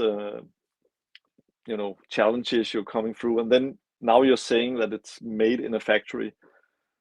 But it's basically to say, no, it's not made in a factory. It's all the mistakes you make afterwards. You're coming out as something that thinks you're perfect. You're produced to the highest standard, and then suddenly you're facing troubles that are in a different place or of a different kind. And it's basically a life learning that's like, it's about the now and your ability to navigate the now, no matter what big equipment you're carrying and so on. You might need to adapt and let the big guns lie, and then find solutions another way. So I think that ability to adapt, that is creativity, and that's where the bridge between a toy and reality comes in. If we have this ability, like with tackling illness and tackling difficult times and whatever you're tackling, creativity is the survival skill number one. So I guess absolutely.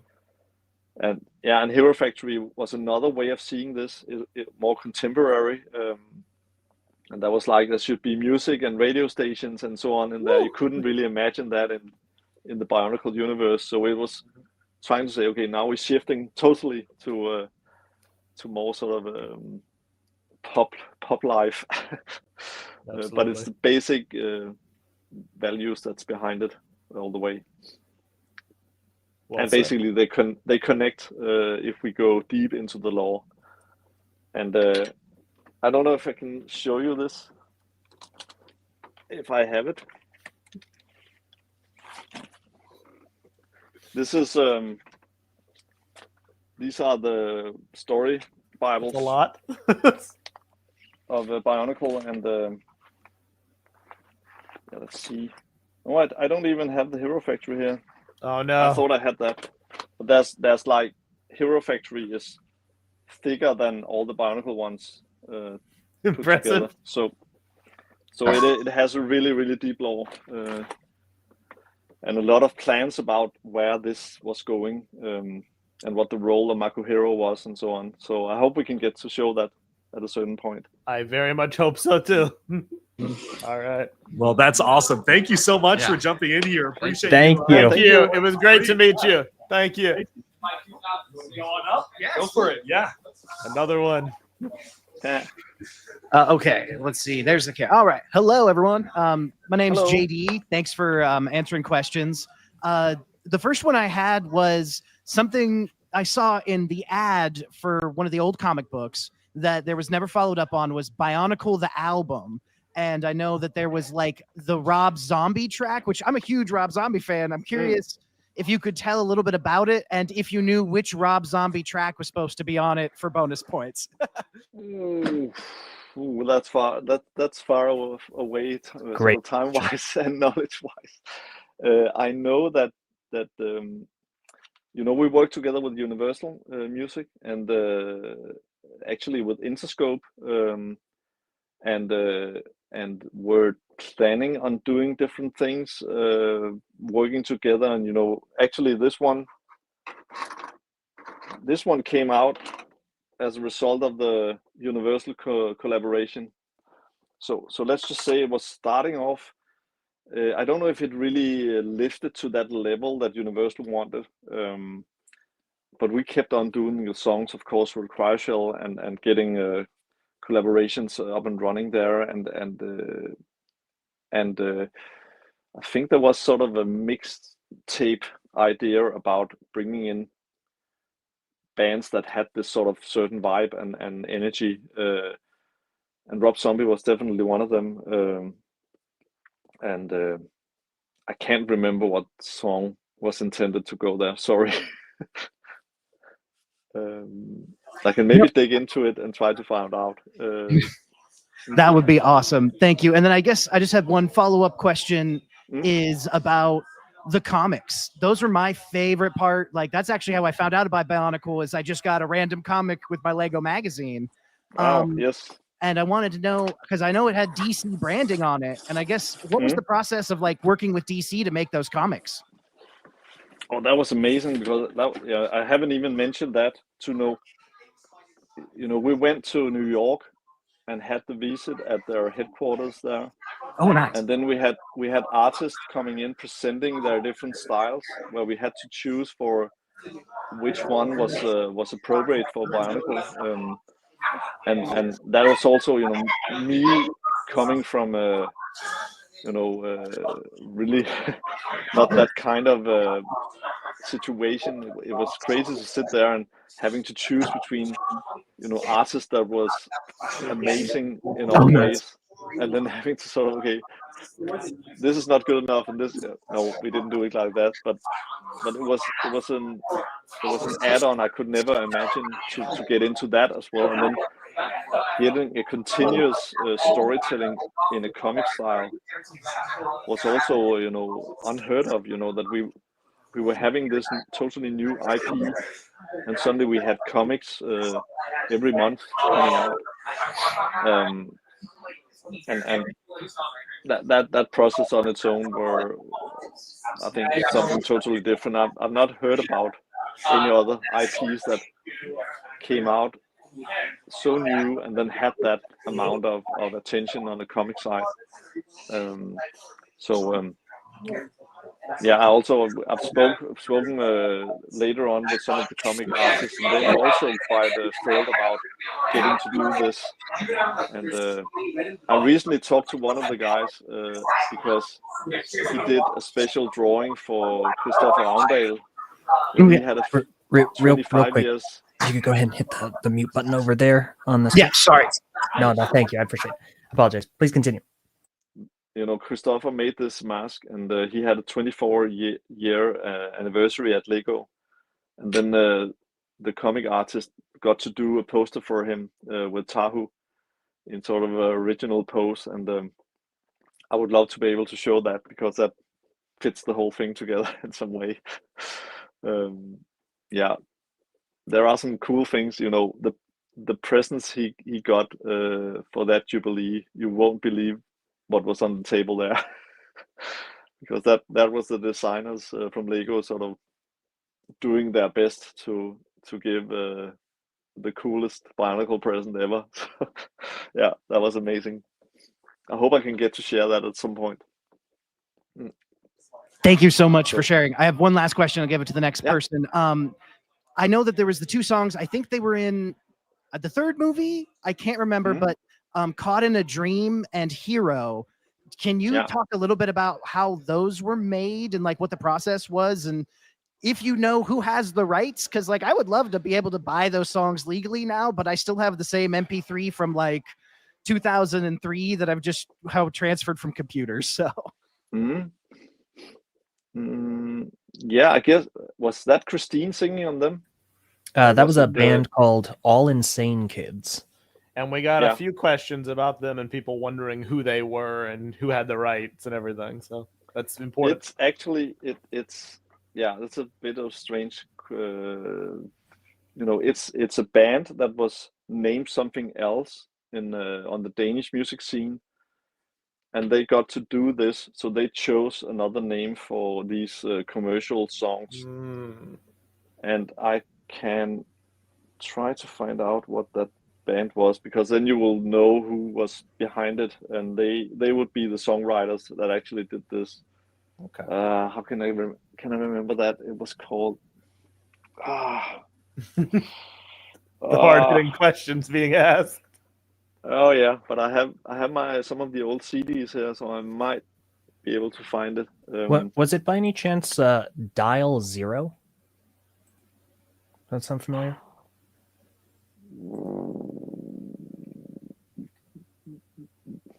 I don't think the band was that. It might be Okay. some experimental. That's a great question. I can definitely find out who was behind those songs and get it out on some kind of channel, because that's quite interesting. It's also songs we would like to reissue actually. That's awesome. We're trying to get all this up and running with the cryoshell and the music so much setup. Thank you. Thank you. All right, so that's our in-person questions for now. That was an interesting one. I'm really glad he asked that one. Very curious to see the outcome of that. To be continued on that one. Continued. But LJ Meso, you're back up. I mean, it's been a while since you've asked one. Fair enough. Yeah, I guess I will jump in. Okay, I do want to ask this. Was there like lore behind the Robo Riders? I know there was like a Lego magazine issue that said they're like emissaries from hell or something like that, and I have no idea, like, was that the actual lore behind Robo Riders, or did you have an idea? That's great. I'm not joking. I can try to find the image and pull it up, but that's like the only piece of lore we have. And do you know, like, who are the little characters on the disc, on the wheels? Like, what were they supposed to represent? Do you remember anything about the development of Robo Riders?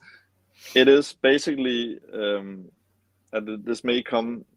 I have actually some sheets like with the insectoids where we have some descriptions of what this is, and it's basically it's like Tron, you know Tron? Yeah. So the Robo Riders are basically riding inside the computer, inside the mainframe of the computer, and getting rid of viruses. So you should imagine them riding around. If you have this print plate, that would be the city, and they would be riding on the circuits, getting rid of virus and bugs, and so that was the whole. And these things on the wheels were representing either stuff that killed viruses or sort of made them go away or become immune or capture them or whatever, and maybe also take them and turn them into something that was used in a positive way. But they are basically, the Robo Riders are living inside a computer and they're going out to defend. I don't know if it makes any sense, but that was my way of thinking about, because it was a crazy situation. We just had, and that's another one of the funny decisions. We had the slicer and the robots, which was characters on a planet, and it worked perfectly. And then the designs came from the next year, and that was, and we decided, characters are the way to go with this, with the ball joint and everything, and it's such a nice direction. The next bit we went back into the wheels and the car, and we were going away from construction. We were going away from building characters. Now we were suddenly back into cars, but they had personalities, which was like, okay, couldn't we just get this slicer personality thing right before we start going back into Lego Technic models with wheels and motors and so on? So it was really trying to find out a story that could, why would these different virus killers need to have different personalities, and why were they sort of specialized for different kinds of environments to keep the same coolness that we have in Slicer, where we have different environments already and different color codings and so on. Suddenly you have motorcycles that should do the same thing, but it just became a bit strange, to say the least. And that's the worst design I've ever witnessed.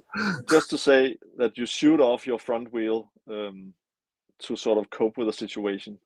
I think that's a really bad politic. True. Very true. And I can just say, doing those front pages with, can you please make the wheels sharp and sort of crisp so you can see what's on the wheel, but you need to make it turn at the same time so it shows speed. I think that's one of the hardest Photoshop jobs I've ever had. That is Something tricky, yeah. That's something that rotates but are sharp and visible at the same time. That's not that's not funny. And then it's also glow in the dark and transparent. So it's like, okay, How do you depict that? I need an AI to fix that one, I think. Definitely tricky. Yeah.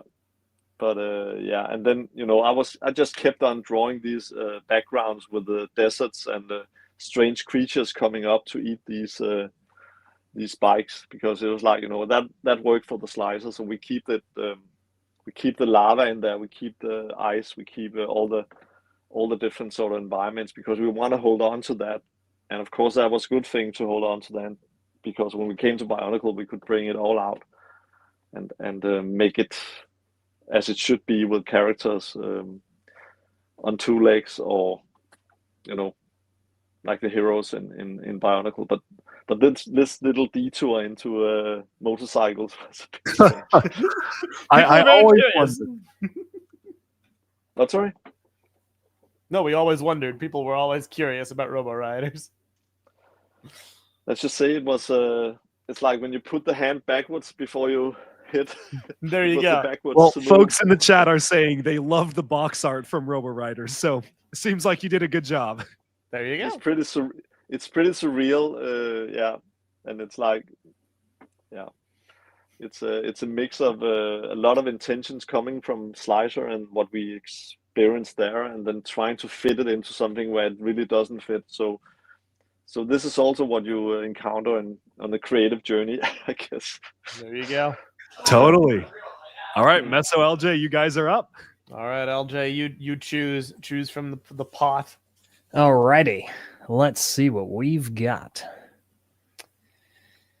Okay, so we'll go with this one. This is kind of a quick one. There are a few themes that some people were curious if you had any involvement with. Did you have a hand in developing any of the following? Mars mission. Yes. Agents. No, that was one of my colleagues. Okay, and in Vikings. That was also one of my colleagues. I worked a bit on some of the brochure stuff and the spreads, but we were art directors. We were like 4 or 5 art directors that had each our lines, and I think I had every year I had sort of maybe each season I had the most I had was 3 lines at a time, which was also quite big, especially when it became I had Lego Technic, everything, and then I had Star Wars on top of that, and then some other themes and brochures and so on. So it was really to sort of keep, people were sort of specialists within their own sort of art direction field, and then they were able to take over and help on others. So the whole agency worked on everything Lego. It was quite amazing. It was like a big family reunion, and the cool thing was we had all the comic artists that were in Copenhagen and the surrounding areas. They came in and worked at our place when we had the Lego seasons, as we called it, where we needed a lot of things hand drawn before it was photographed. We drew in all the comic artists, so that network was also amazing. I did original stuff all the time.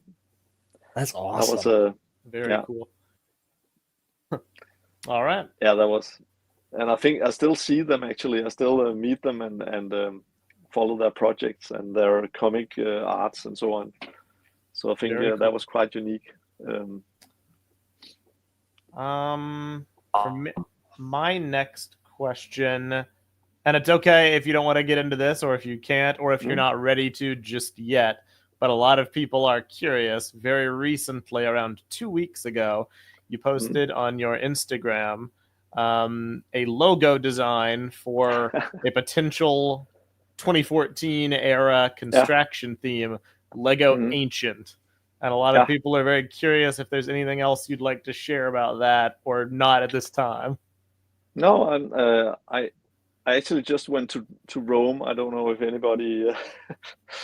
Hope you had a good trip. I know you literally just got back from your trip. Like, was it yesterday or today? So yeah, yesterday. Thank you for jumping on so shortly after your vacation. I really That's appreciate perfect. it. Yeah, but it's those kind of historic places. They always, in some way, you always get this feeling of time disappearing. And I was just thinking, I'm bringing this this tour as much as possible, and my teenage daughters hate me for it. Imagine being in this cool city, Rome, with all these cool people, and then me picking up this and putting it on the Colosseum. Then my family suddenly is gone. I don't know, they disappeared, and I'm standing there taking. But I heard some people behind me saying, "Okay, that's cool," and this was the idea to say, what if the battles in the Colosseum was it's basically the robot wars that you have seen on TV, but what if they were characters, they were trained, they were heroes, and they had this role, and they suddenly they rebelled, or they are built for this. Amazing, you have it on there. Wow, that's cool. But the whole thing about going back in time to see to look forward, it's basically my biggest creative tool is to actually take away time and take away size, and then suddenly everything becomes legendary. Because what if there were big fights between gladiators that had the size of the tour? What this size, what do we become then? I just talked to a guy who did the Netflix series that's called Troll, that takes place in Norway, with a big troll that comes out of the mountain, and then suddenly we become the size of the minifix or the tour.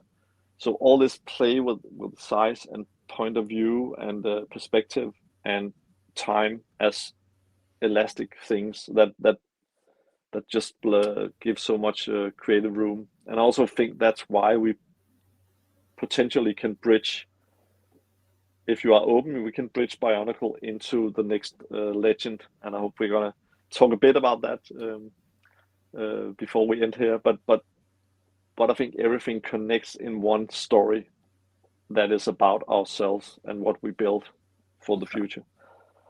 So I think seeing Rome in 2025 and what they actually were able to build at that point, and then imagining our technology being present at their peak time and mixing that up. How did they build the pyramids? How did they cut those stones? It's a physical thing. It has happened. It's not magical, but something has been at work there that I can't sort of say what kind of technology was that. So what might they have on top of that? That sends my imagination flying. Very. And I think pictures like this is sort of, people can use them for anything, but I think that's where you start doing the cool gymnastic with your brain, when you start to look at this and very think, what true. if?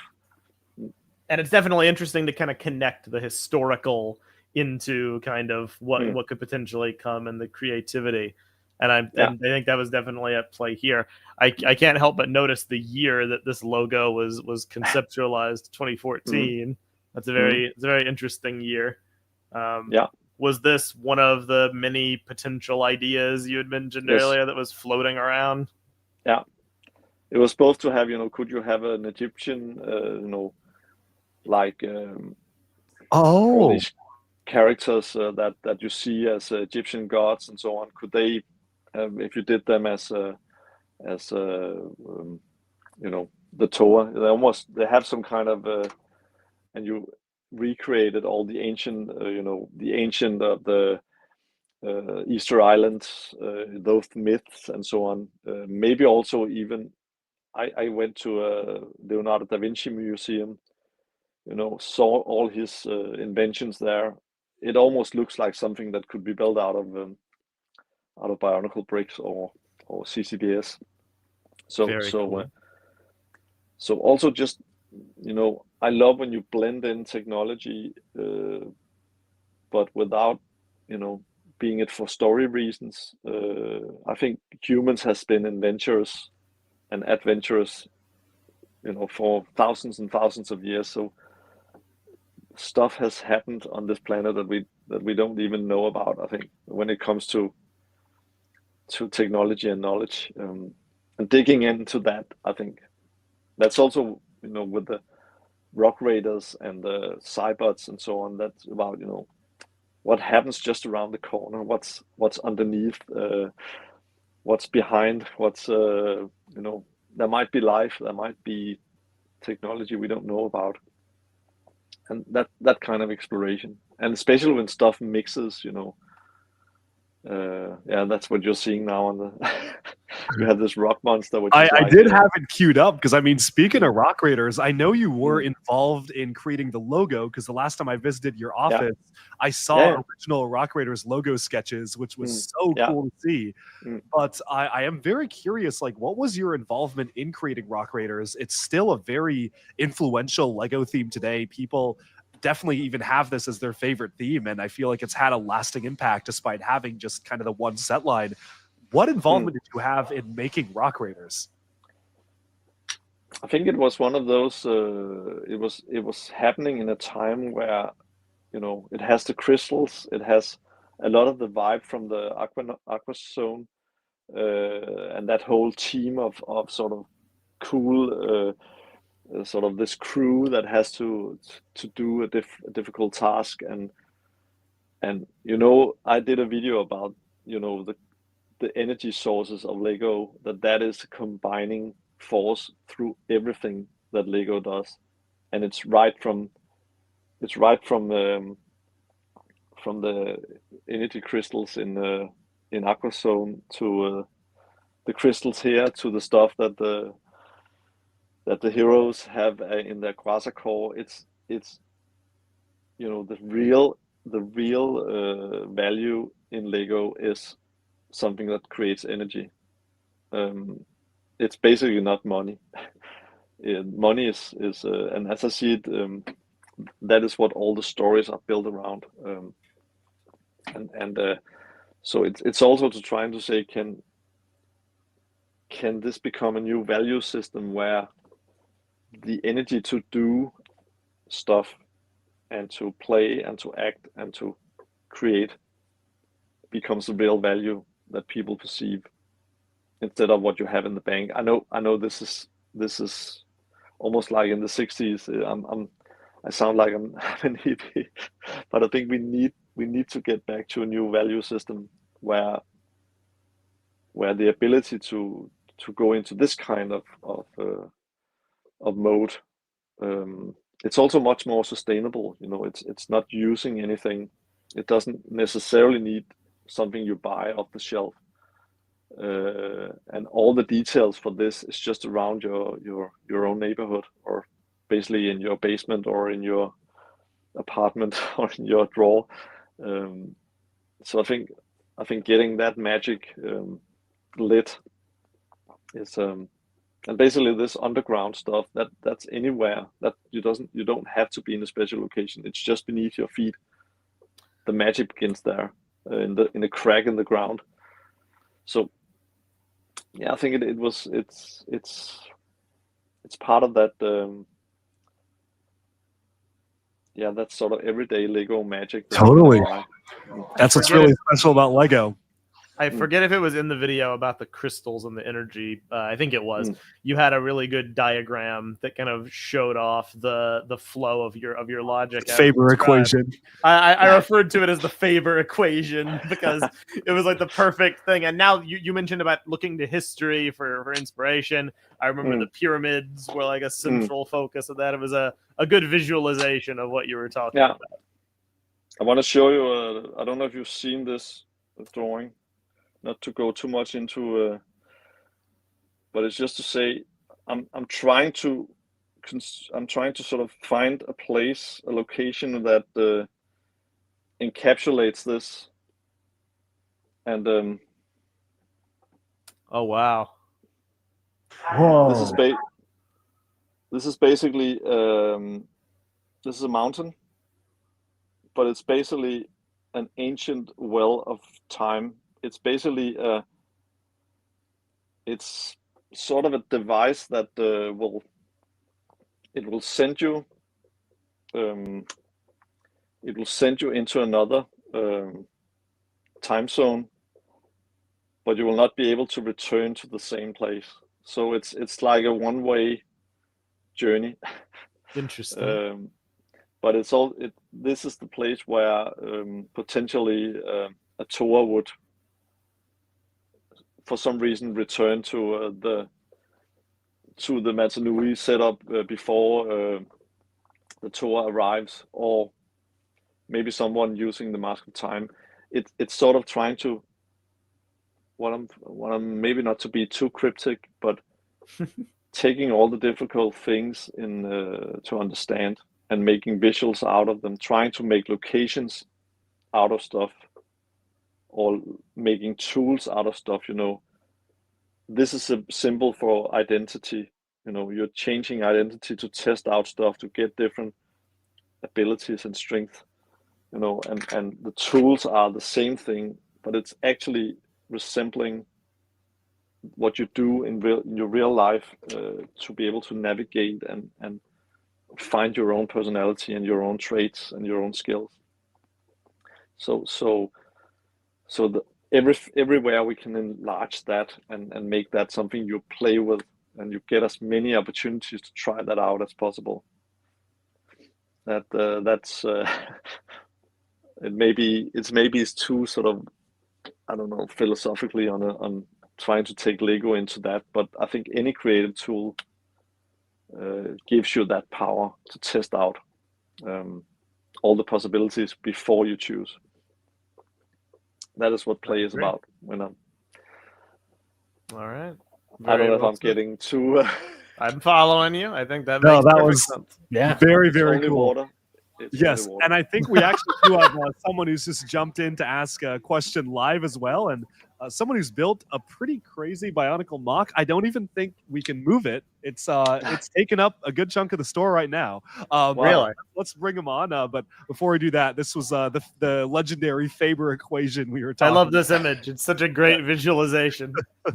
It's basically, it also explains why the pyramid has the shape it has, because it's basically the key of life. That shape from Egyptian.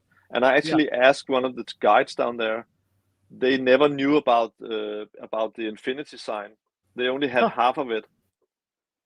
So they only had the bubble at the top and then the cross put together. So then in some way you can say the bottom half, the matter and antimatter, which are like these two bubbles in the hourglass. This is no time and this is past time, and we are right in the middle where the sand falls through. That's why it feels a bit sort of a roller coaster like in certain times, I think. Very true. Fascinating. But that would mean that the top of the pyramid, that's where it meets the other side of this again, trying to make a physical thing out of something that's maybe a thought process or whatever. But I have seen a lot of videos lately by David Lynch after he passed away. All these videos came out, and he's describing He's describing exactly what I'm looking at for this. That these lower levels, there is a certain point where you get into a flow that sort of connects everything, and I think that's where you can go with creativity. So yeah, I'm very cool. Now. No, thank you. But you wanna come in and introduce yourself, and just remember, just mute when you're not speaking. Yeah, you got it. Thank you. Hi there. My name's Alex. Hi, Nice Alex. to meet you, Faber, and Elijah and Tyler. I saw you guys were going to be on the call too. Very cool. So the main question I had for you, and I was contemplating, is you have so much material from like 2001 that, like, for the advertising and stuff. Did you have to have a separate set of molds, like 3D molds, like to do all the advertising, or do you use the molds that were actually used for the original pieces? Does that make sense? Kind of what I'm asking. Yes, I think actually, can you hear me? Because my phone just went dead. Can you hear me? I'm just gonna put them away so I get the sound. Can you hear me now? Yes. Okay. I think we were the first. Bionicle was the first line where we took the mold, the files from the mold, and turned them into 3D files for Maya. And eventually we left off and came into Softimage to be able to do the renderings we needed, because Maya couldn't provide the high sort of quality that was needed for print. So, but it was actually the mold files that was simplified. We had these 5 different levels of quality. And the highest level is the one that they print from, or sort of that they do the molds from. And then we, depending on what we were supposed to do, we got sort of, if it was layout, we just used the low res one. But depending on if it's a big key visual poster, we use the really high end. But it comes straight from the 3D CAD-CAM drawings from Billund. So it is the actual mold shapes. Wow. Well, there you go. That's crazy. So did you then? So some of the posters and stuff, you like bent, like a lot of the pieces, like they look like you can bend them because of how the pneumatics you built into those pieces. Did you bend them then, the model, in order to get those poses? Yeah, we got a certain freedom, and in the beginning there was like there was no really rules, so we made the rules as we went along, because the minifigs were not put into 3D at that point. Everything was taken pictures of, so it was basically the first 3D models to go on a canister. These ones, all the stuff we made was non-photographic. That was also how we could make these illustrations that sort of stood out as something totally different. And the videos we did suddenly looked like something that was not Lego, normal Lego, because normally it was stop motion and commercial style videos. But suddenly we got the right to animate them, and that was quite coming to think of it, that was actually the first animations. It's quite amazing that we got to do that, I think. And then 25 years later, this came out in 2000. 25 years later, there's nothing that's not done in 3D. I can't imagine anybody taking pictures for product anymore, almost. So that's really a big shift. Oh, it still looks good today. It's kind of crazy because CGI kind of sucks now, I'm going to be honest. And it's fantastic today still. So thank you so much for answering my question. I really appreciate it. Thank you for coming out. I hope it was. And did you have a mock or something? Did you have a model? I do. I don't know if we can turn the camera, or we'll get a turn. It's kind of big. It's like 6 feet long over here. Wow. You worked fast. Yeah. So, this is a model I did several years ago. Very cool. And I the owner of the store bought it actually from me, and I got in-store credit. Wow. Wow. Oh, actually, I think Chris might be moving it just now. Impressive. Yeah. We're bringing over something pretty crazy. I've been like over there trying to figure out how we're going to move it, but I think you should see this. Okay, by all means. Let's see if we can pull this off. Like what? A 5-person effort right now. Watch out! I see something. No. No one sneeze. This makes me stuck a hand anxious. Oh, good God.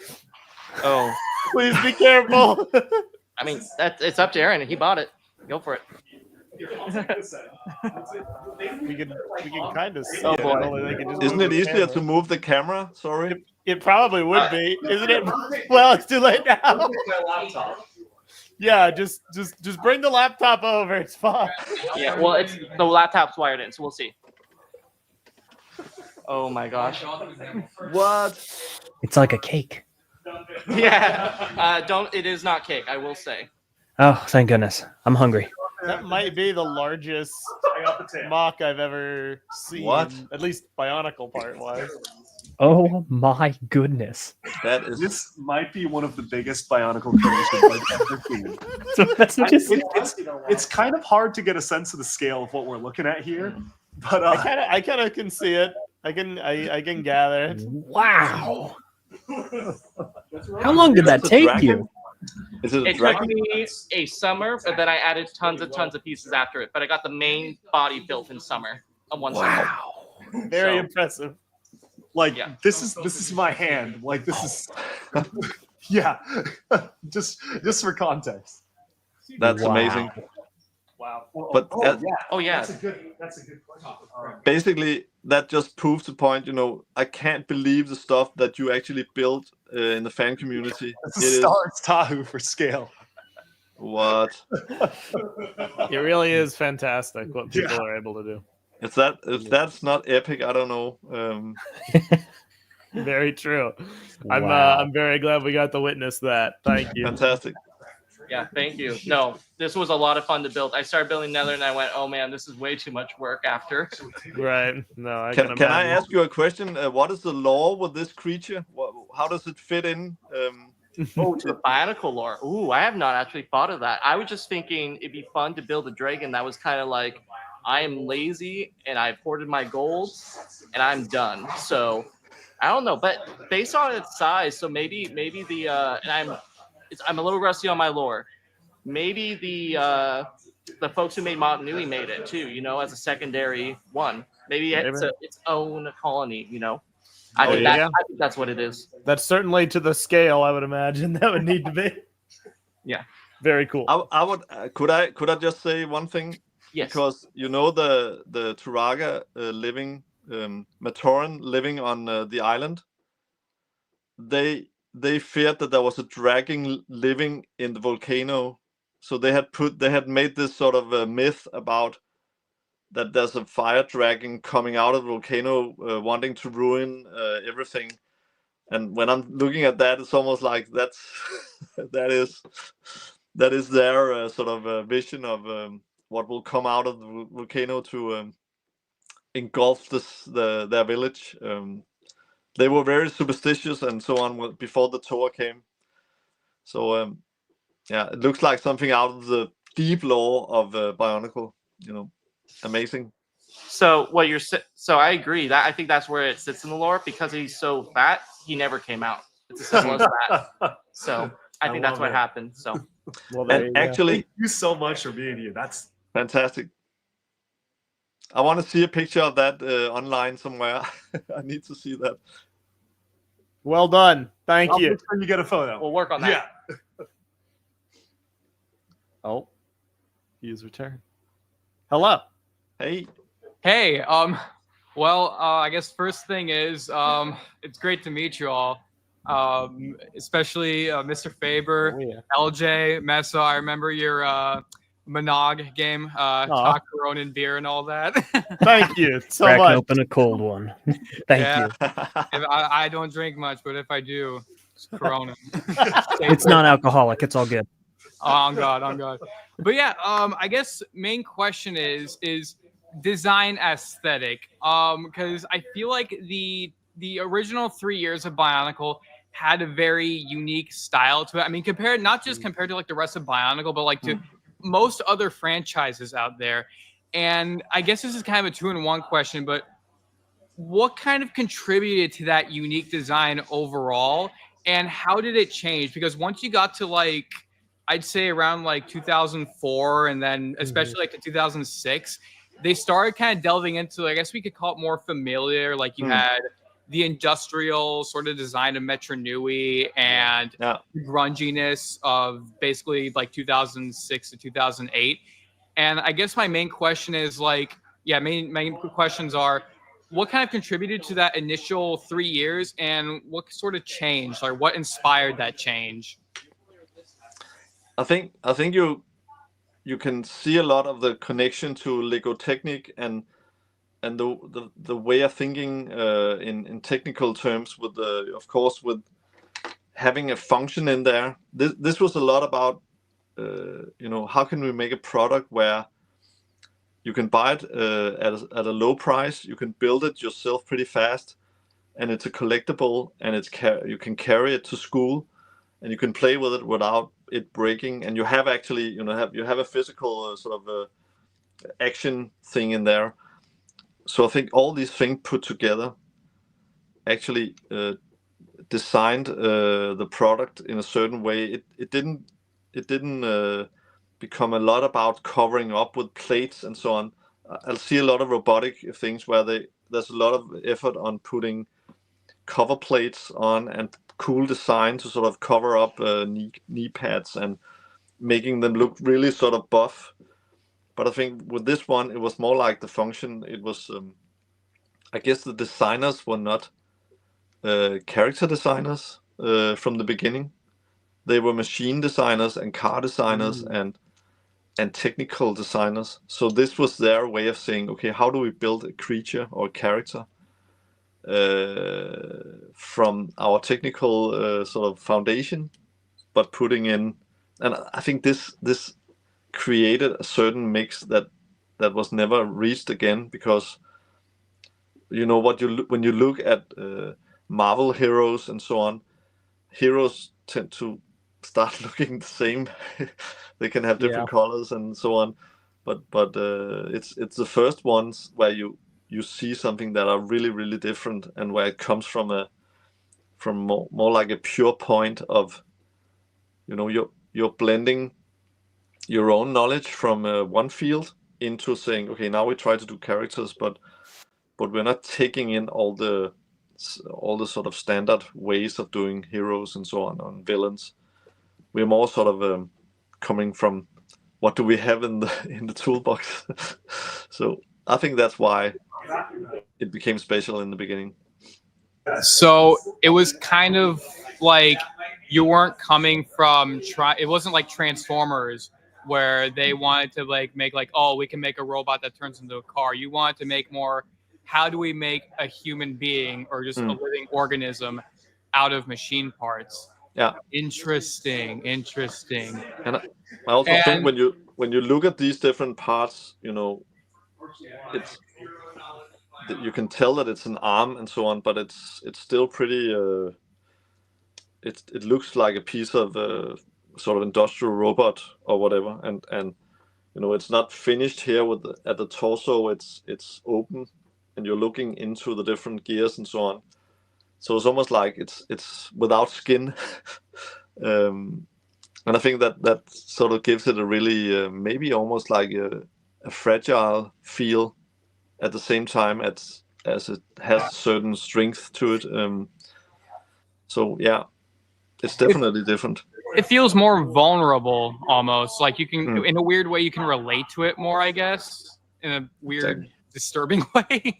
But it's also because when they come to the beach in the beginning, they're not fully formed. They basically, like a plant comes out and builds itself. But they're maybe not. They don't have the right sort of energy or whatever to power up and get their strength. So maybe they are also moving a bit, sort of unnatural and mechanic and so on in the beginning. And I remember the first storyboard I made. The first tour that sort of stood up on the beach actually fell over and tried to crawl into the water and almost got short circuit in there. And the first time he picks up the sword and lifts it up, it's thrown out of his hand because he doesn't have any clutch. So nothing works and it falls apart. And then it's first when you get the mask, you sort of start to sort of power, and that's actually what you see in the first animation, where he gets this sort of jolt. It's almost like, okay, now now the mask gives him the ability to sort of control the body, because before that it's like just strange mechanic parts that doesn't fit or doesn't work together. Wow. Does that make sense?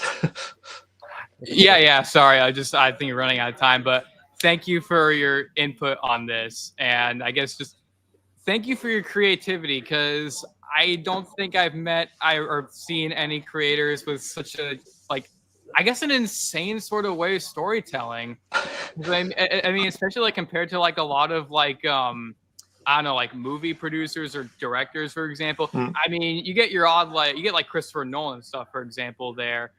But they all play to very human things, but yours is it's so human but also so out there, I guess. That it kind of creates a paradox almost, which just I've never seen anything like it. I'm with you there. That is so cool, because it's exactly that edge that I think when you hit that both on the storytelling and on the design, where you're recognizing it, but you're also on new ground. And I think it's just around the corner of everything we do. It's, we have the ordinary so close, and we're so in the comfort zone, and we just need to move a bit about that, then the whole thing opens up.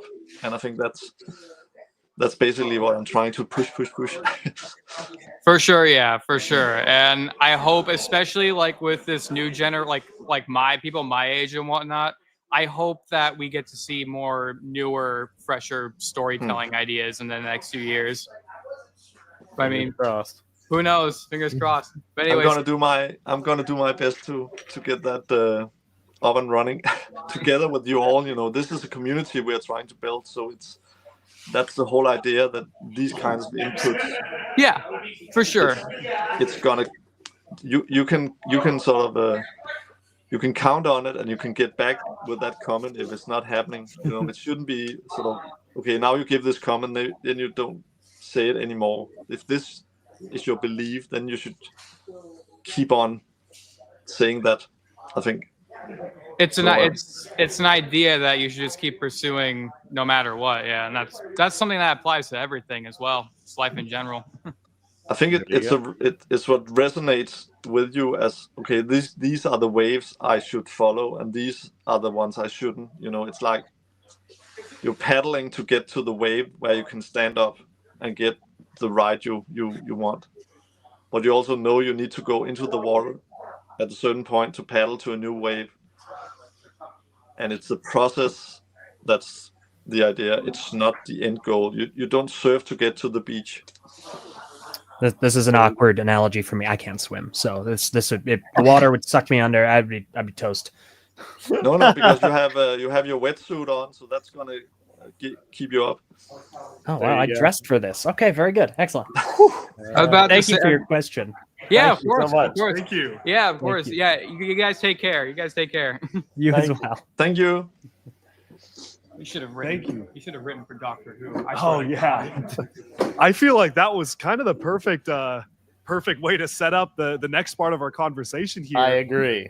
Before we do, I know we're a little bit past the time, so I know we want to dedicate time to Rebel Nature, because I have a lot of questions about that. LJ, Meso, anything else really quick that you want to ask Christian about Lego related stuff? I have one question on my end. I promised the chat I would ask about the development of Exoforce, so we'll get into that. But anything from either of your ends first? What about you, LJ? Oh goodness. I know we have the questions here, but I feel like a lot of the questions we have left, they're very detailed, lengthy questions to delve into. So I'm gonna release the floor to you guys. I think I'm good personally. I think let's do Exoforce, and let's focus on the last portion. Love Exoforce. Sounds good. Well, this is a very open-ended question, because I know a lot of people in the chat love Exoforce. A lot of people are really excited about it. Can you talk us through what was the development process of making Exoforce? And I know you've posted a lot of images about this with Battle Peak and the original development, but what was it like? Did Lego come to you and say, do we need a pitch for an anime-inspired theme? Was it something you came up with and pitched to Lego? I'm just so curious about how that started and what the development was like over time. I think it was a mix of, you know, this big influx by manga just at this point or leading up, you know, it was like it was so popular in some kind of way, just at least in in the eras I spoke to and the comic artists that was around the agency and so on. And at the same time, you know, this Asian influence and the market and so on was really interesting. So it was the perfect timing for bringing out something that has an Asian inspiration and had this technical thing. It has the exo suits and minifigs that could. And then we needed this location, which became the battle peak, and so in some way we could use all the myth of the sort of ancient Asian war sort of set up with the creatures, and then we could blend it with modern manga technology and these temples and so on. So I think it was just this. It was in some way this confined battle situation where you had this mountain that was split in two, and you had one side that was the evil robots trying to get to the other side that had this sword on top. And there's a lot of lore in there, and these bridges that was built. And they were thought about, and in some way it was almost setting up like it was a bit like a sports match in the beginning, almost that you had these two sides competing, and I guess in a certain way it's sort of a symbolic good versus evil setup. It's almost like I'm not saying this left side, right side of the brain that's split in the middle, and you have these connections in between where, you know, you need to have both sides working or sort of agreeing on stuff.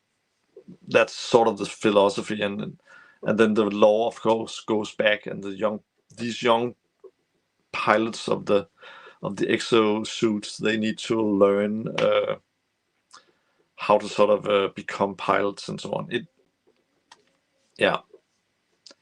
don't know how I'm messing up. Very cool. No, this is really cool. Thank you for sharing a lot of insight on the development of a lot of people's favorite themes. Very, very cool to hear about that. But I guess as we kind of wrap up the final 20 or 25 minutes of the stream here, kind of the reason as to why we wanted to do this was to champion the stories that you've told through Lego and the really exciting worlds you've created. And there's been one world that you've been teasing for basically years now. Yes. And from my understanding, and please keep me honest here, we've had a lot of conversations about Rebel Nature. We've had a lot of conversations about what it is. And it sounds like it could really go in a lot of different directions. It's an exciting story. It could become an IP. It could be a game, a book, a movie, a TV show, an animation. But we're at the point right now where we could be on the precipice of actually making Rebel Nature into something real. And in order to do that, we need to prove that there's excitement around it. There are fans around it. And because of that, we thought it was a really cool idea to bring everybody into a kickoff event where every single person who participates will get a very special prize. And I will let you explain what that is, Christian. I will be putting out a video on this launch of this competition tomorrow morning.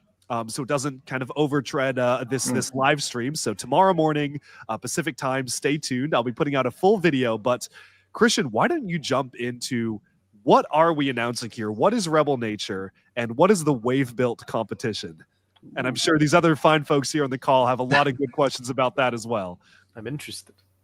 It's basically to take all the knowledge that we have obtained right from early days of Lego storytelling mixed with construction and building, coming into Star Wars, learning about the storytelling, what that can do to creativity, moving into Bionicle to sort of say, how can Lego take that into their own hands, and then saying, okay, now we're standing all this knowledge, we're standing with a lot of people who are fans of this way of sort of being creative.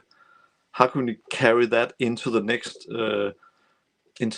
adventure and so on? And just to explain it really, really simple, if you take one of these models, for example, this is display piece that I would love, the reason why we have the word rebel inside Rebel Nature. I want somebody to take this down off the shelf, and then I want someone to build it together with something that can float and make it into a location or a creature or a story beat that can be used for something that's new and unseen. How do we take all these things that are already out there and reuse them for the future? This is what I want the creative geniuses that are sitting all over the world to start thinking about. How can we reuse everything that's already there in telling new stories? And for that reason, we are turning our eyes towards the near future to sort of say everything is still as it is now. It's just more, and it's more extreme. The weather is more extreme. There's water, flooding stuff, and we need to be able to solve bigger challenges. We need to survive in more sort of harsh conditions. But it's also a life that will seem like what we had yesterday. But could we imagine what stuff would look like when it's not on some foreign planet with alien creatures running around? It's basically us in 20, 30 years, or it's our ants, it's our next generation, it's our kids and grandkids that are living in this. And what are we prepping for them? What are we building for them? What are we envisioning? What's coming into their diary? Let's try to build that. Let's try to envision that, both good and bad, both solutions and not solutions. It's like sandbox for the near future. Instead of something surreal that's beyond some kind of apocalyptic thing that has happened, which nobody wants to happen. I think the future is a mix of everything we know right now with a lot of unknown things on top. And we can basically go out and previs that using toys, using building bricks, using drawing tools, and so on. So imagine this container floating around in the ocean, and there's basically a tree that's grown out through it. And this tree is kept by an AI that is built for taking care of trees. And this suddenly becomes a stage, something you can visit in this new story. There's also other things floating around. And of course, there's a whole land or a whole world to discover. But we're starting at a very simple place in the middle of the ocean. And I would love to see, what do you think is floating around? And basically, that could be maybe not a round canister, but that could be a square canister filled with robotic parts and AI components. And if this comes and lands on a beach somewhere, who knows what would crawl out of that? Some kind of capable machine that has to find out what its role is and become a good thing or a bad thing. What POV will you take? Will you become a scientist that tries to find out the secrets about this new world? What comes up from the deep of new creatures that have been fed by some of the stuff we have thrown in? And yeah, what's your everyday life in this new setup? Let's try to get that out in the open. I love it. And just to make things really clear as to what this is, basically what we're challenging you to do is either build something or make a piece of artwork or create your own sort of sculpture. Doesn't even need to be Lego, but something that can fit in this very unique, almost like near future world of what could be lying behind the ocean, what creatures are swimming underneath, what robotics can you find on the surface. Maybe you can make a big robot that you encounter on your journeys, or what locations might you discover. So like an oil rig, or maybe like a submarine, or an island even, and what sorts of creatures will be living on that island. And I think the really, really cool thing about this that I don't know if Christian has explained yet, but I also don't know. It's very crazy how you volunteered to do this, because I think it's going to be a pretty crazy task. But Christian has basically stated that every single person who enters will receive the prize of him custom drawing their entry onto a massive poster. I don't know how that's possible. For just as I've told you, the content, the content that we normally run get like 100, maybe 200 entries. But Christian has stated he will be drawing every single person's entry, so you will get a custom piece of artwork based on whatever you create, done by someone who made so many amazing concepts for Lego, which is so cool. And what's even cooler is that not only is that a prize, we will also be giving away a ton of original sealed Bionicle items signed by Christian from his personal collection. So that's sealed Borok, sealed Kanohi Mask Mystery Packs. We have lots of those. And we even have assigned by both myself and Christian the Tahu and Takua set as a part of the grand prize. There's maybe some of the coolest prizes ever that we've ever offered, because it's just sealed Bionicle stuff signed by Christian. And as an additional prize, the actual winners, and this is all community voted, so the community will be coming in and voting for their favorites, much like every other contest. They will be also incorporated into any sort of Rebel Nature media that's created in the future. So if you want to actually have a tangible impact on the story, think of it as like the Bionicle Dark Hunter and Rahi contest, except you can kind of jump on board right as it's getting started. It's a really cool opportunity, and I'm very grateful to Christian for making this a reality. Wow, look, there it is. Oh my goodness, that's taking center stage, right where it belongs. So that is very exciting. You get a drawing by Faber, which I think is the coolest prize. But also there's a lot of physical prizes too, if you care about that stuff, tied back to Lego and Bionicle history. And just to say that everybody is in this story, no matter if they do something. They're part of the future story of this planet. You know, we are on a spaceship, so no matter what you do, you have a role in this. You can become an active participant.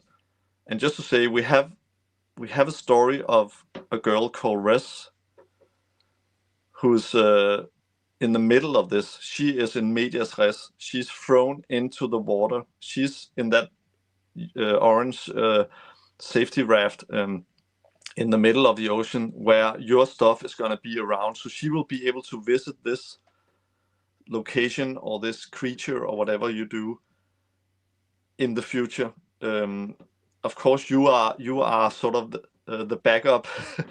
You're helping from the past. You are sort of the AI, the knowledge of the past. So if there's something floating by, you will probably know what it is. And just an example of how we see it. For example, this is New Age City, and just to say, this is really cartoony and so on, but at the same time, it's a mix of all kinds of cities. It's like Venice meets New York meets Copenhagen meets an Asian city or Sydney or whatever. And the whole thing is, we are gonna adapt to the water. We're gonna adapt to the different climate stuff that happens, and we're gonna find all these new solutions. Of course, we're also gonna do bad things. Stuff is gonna happen, but we need to get the amount of hope for what we can do up at a higher level.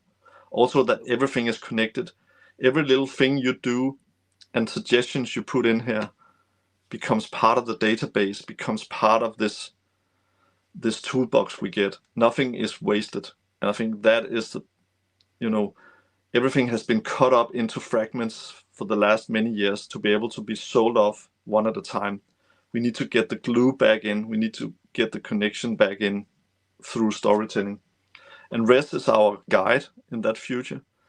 But you can also, there can be other characters in there. Your grandchild or your relative can be a character in 20 or 30 years. And they're going to move in front of you with the same distance, because this is not a time machine. This is trying to sort of say, they are already listening the stories we tell. So what are we sending? What are we wrapping up? And there's one sentence I would love to put on a t-shirt. Make the past a present for the future. I don't know if that makes sense. It does. Genius. Very good tagline. Because that is the thing I've been working for all the time. It's like, what is the present about? What are the job we need to do? If we think about it like this, we are preparing a party for somebody that we don't know, and we're not going to be part of the party ourselves. That is the way we should think about this. We are prepping something that we're not going to take advantage of ourselves. Then we will get the right balance of what we have gotten from the past and what our task is into the future. And I think it becomes an everyday thing we can apply, especially if we get a community that works together around this. So it is a movement for positive creative impact, and also personal sort of why are we playing with all these toys? What is the purpose of that if it's just putting stuff on the shelf? And I know it's not, we need to re-engage all the great creative ideas, the dragon, the big creatures that was in that store, all the cars that are on the shelves there. How can we put that back into circulation for future creativity? Yeah. Wow. So indeed, very, very wise. LJ, Mesa, do you have any questions about Rebel Nature to Christian? I know that you guys have been following the journey maybe even more closely than I have, and I know there's been a lot of teasing. It's like finally actually culminating in something that's happening. So I'm very excited about that. But please, I'll let you guys jump in. I think I'm excited to see where this goes, because I know that we have been following it for a long time, at the very least since I want to say 2020, which it's been 5 years. Like that's an expanse. That's also crazy.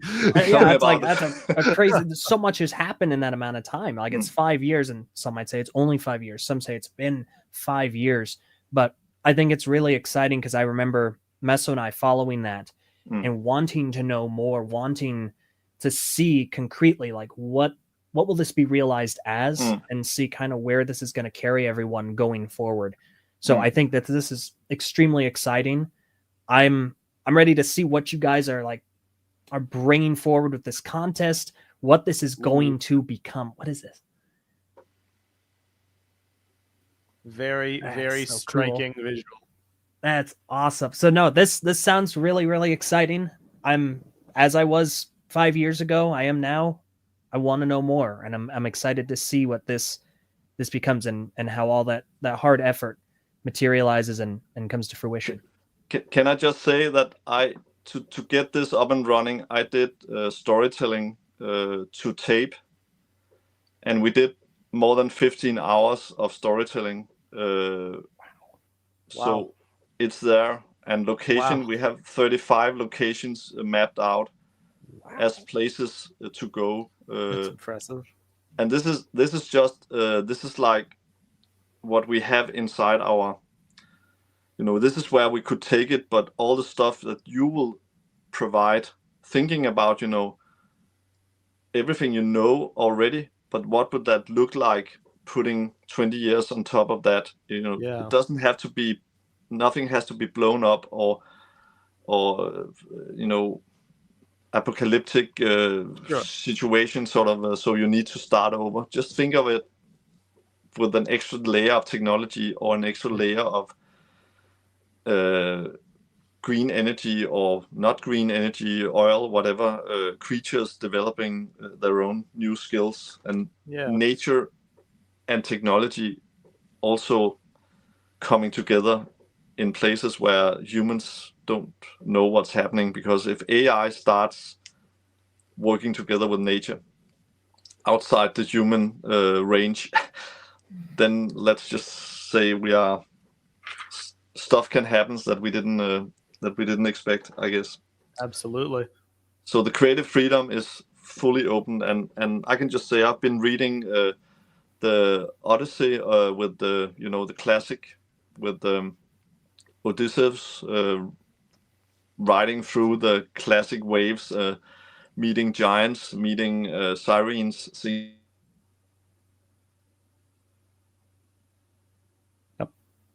Oh. Christian, I think we lost your audio for a second. We can't. Yeah, we can hear no you. longer. Thought it was me for a second. Yeah, I thought it was as well. It's funny he's talking about the Odyssey. We got that Nolan movie coming out pretty soon. I don't know if it's soon, but still can't hear you, Christian. Unfortunately, yeah, the microphone seems to have cut out. Oh well, we got art. Very, very, very cool art at the very least. Yeah. No, he has no voice now. He can looks still like speak. He's muted. It looks like. It says their mic isn't connected. I think Christian's lost his microphone there, but no worries. We'll let him figure it out. But no, this has been a really, really cool stream. I mean, just having so many people here in person and also joining on the chat has been very special. And just it's been really cool to have you guys on. And thank you, LJ and Meso, for being on as well and talking to Christian. I'm thrilled to have been here, man. Yeah. Genuinely. Super cool. Christian, still can't quite hear you. It says your mic is not connected. Maybe you might have to leave the room and rejoin. That might be a good idea. Oh, we're going vertical mode. Yeah. I think that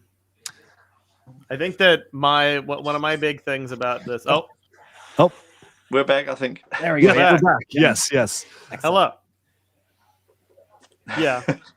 Sorry about all that. I just I wanted to say that as someone who's been very curious about this for many years, I remember back when you were talking about it on the Faber files on the old blog. That was, I don't even know how long ago that was. Countless years, probably a full decade.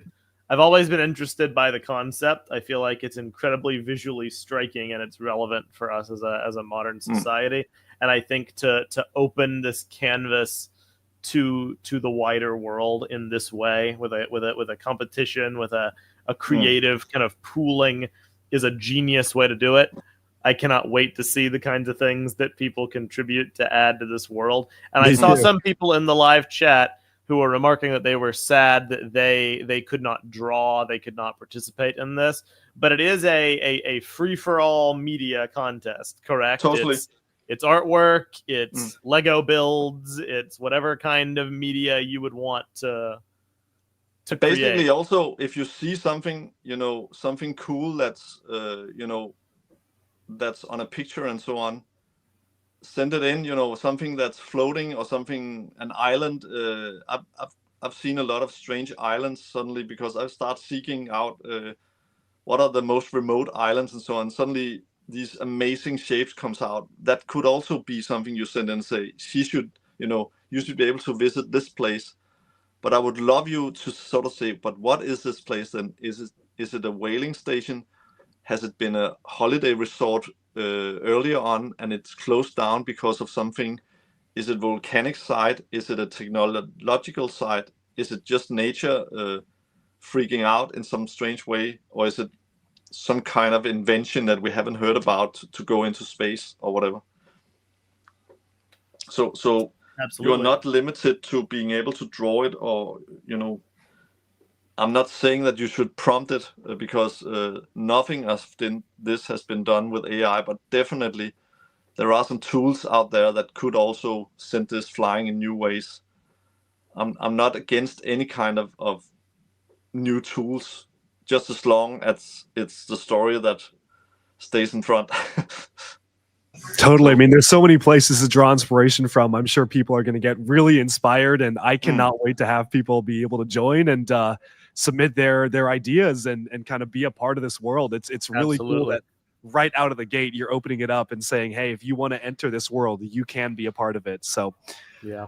That is awesome. Christian, I know it is getting pretty late for you. I really, really appreciate your time joining and sharing all of this. Again, for those curious and wanting to join the competition, I'll be putting out a video tomorrow about all the details on that, how you can enter, what all the prizes are, all the details. So definitely check that out if you want to.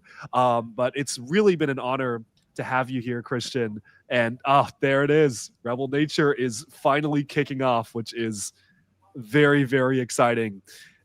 Christian, any final words here that you want to share before we kind of end this stream here? I really, really appreciate your time and everything. Yes, absolutely. Oh, well, once again, we can't hear you, unfortunately.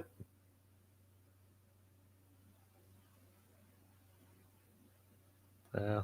Still can't hear you. Sorry, Christian. Don't know what happened. What's happening. Yeah. It's very Yeah, I teamed up with nature. Oh no, to take out the microphone. Yeah, you know, it worked for 99% of the stream, so I'm very happy we faced pretty much no technical difficulties till the very end. That's a good point. That's a good way to look at it. It is not a Duck Brick stream without someone's mic stopping working. I think I'm back. Yes, you're back. back. Yes, I was saying Okay. anything last you want to share before we wrap up here? Final closing thoughts. I know my phone, my earphones jumped on my laptop. So can you hear me now? Yes.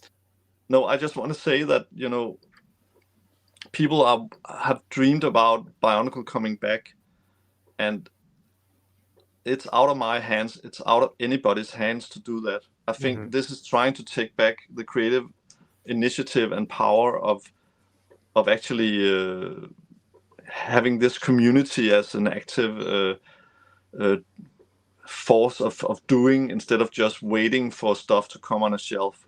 And maybe we can go in and affect it the other way around. I definitely think we can change what creativity is about, and that is not something that's dictated from one place. It's something that's a mix of everything we put in, and what we sort of see other people do, and what the comments are we hear. So I really hope you will join this and give it, you know, for the sake of the future, just give it your best. It's gonna give you so much back, I'm sure. I agree completely. You know, I think you know, LJ, you and I, and Chris, you as well, we've talked a lot in the past about Bionicle. Would it ever return? What would it look like? Would it be cool? Should it return? Should it not? And like you said, Mr. Faber, it's kind of out of any of our hands, really. But I think as a community, as the Bionicle community, I think it would really benefit us if we thought about Bionicle as more than just the name, and as more than just any particular piece or any particular mask. And if we started looking at it as the idea, what does the idea represent? And that's kind of how I look at something exciting like Rebel Nature. Is it's the spirit, it's the DNA, it's the creative like core that can transcend the name and go in any kind of a direction. Who knows where it could go in the future? But if we limit ourselves to this one particular interpretation or this one particular view, then we don't get anything. So I'm all on board for this journey. I think it's going to be really cool to see. Well said. Well said. I'm really happy we were able to do this, everybody. It looks like Christian's getting out his regular headphones there, but no, this has been really special. Let me just make sure that Christian can actually hear us as we wrap up here. Oh, the good old wired headphones. Oh yeah. That is very much my kind of tangle. That's how it goes sometimes. That's how it goes sometimes.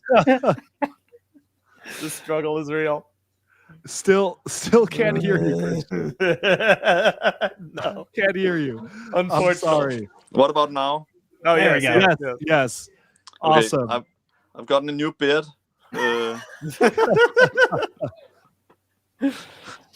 Okay, it's definitely good my teenage daughters are not seeing this. So this is boomer material. You're all Oh, good. God. But this was so amazing. I think it's about time to wrap up. But thank you so much, everybody, for being here. Christian, LJ, Tyler, both of you, all of you. It's just I'm really glad we were able to put this together.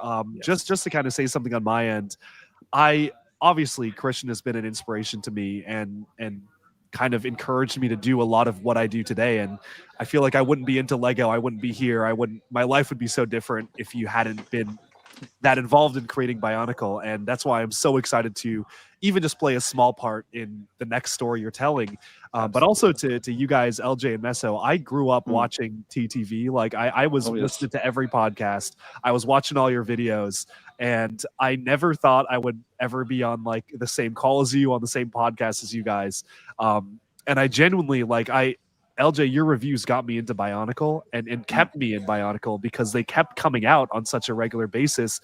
There was always something for me to see. So I feel like I owe a lot of what I do today to everybody on this call. And it's such an honor to be here. I'm really happy that we were able to bring everyone together, celebrate Bionicle, celebrate the history. And I mean, if you look at the chat, people are saying the same things. Everyone is thanking Faber for what he's done. People are really, really sharing. There's an outpouring of love and passion. So seriously, means a lot. I know you got to go to bed, Christian, so I'm not going to keep you any longer. I know it's late in Europe, so I'm really, really thankful for you taking the time to do this. And hopefully we'll be able to all do this again someday.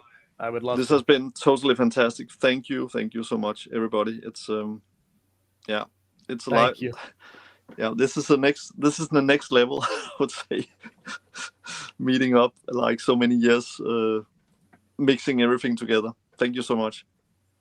Thank you all. Awesome. We will all stay tuned to the new developments on Rebel Nature. Everybody, thank you so much for being here, and I will talk to you all again very, very soon. For those people in the store, I'm about to run a Bionicle trivia right now, so I'm looking forward to doing that. Should be a good time. But thank you all so much for being here. This has been awesome, and I will catch you next time.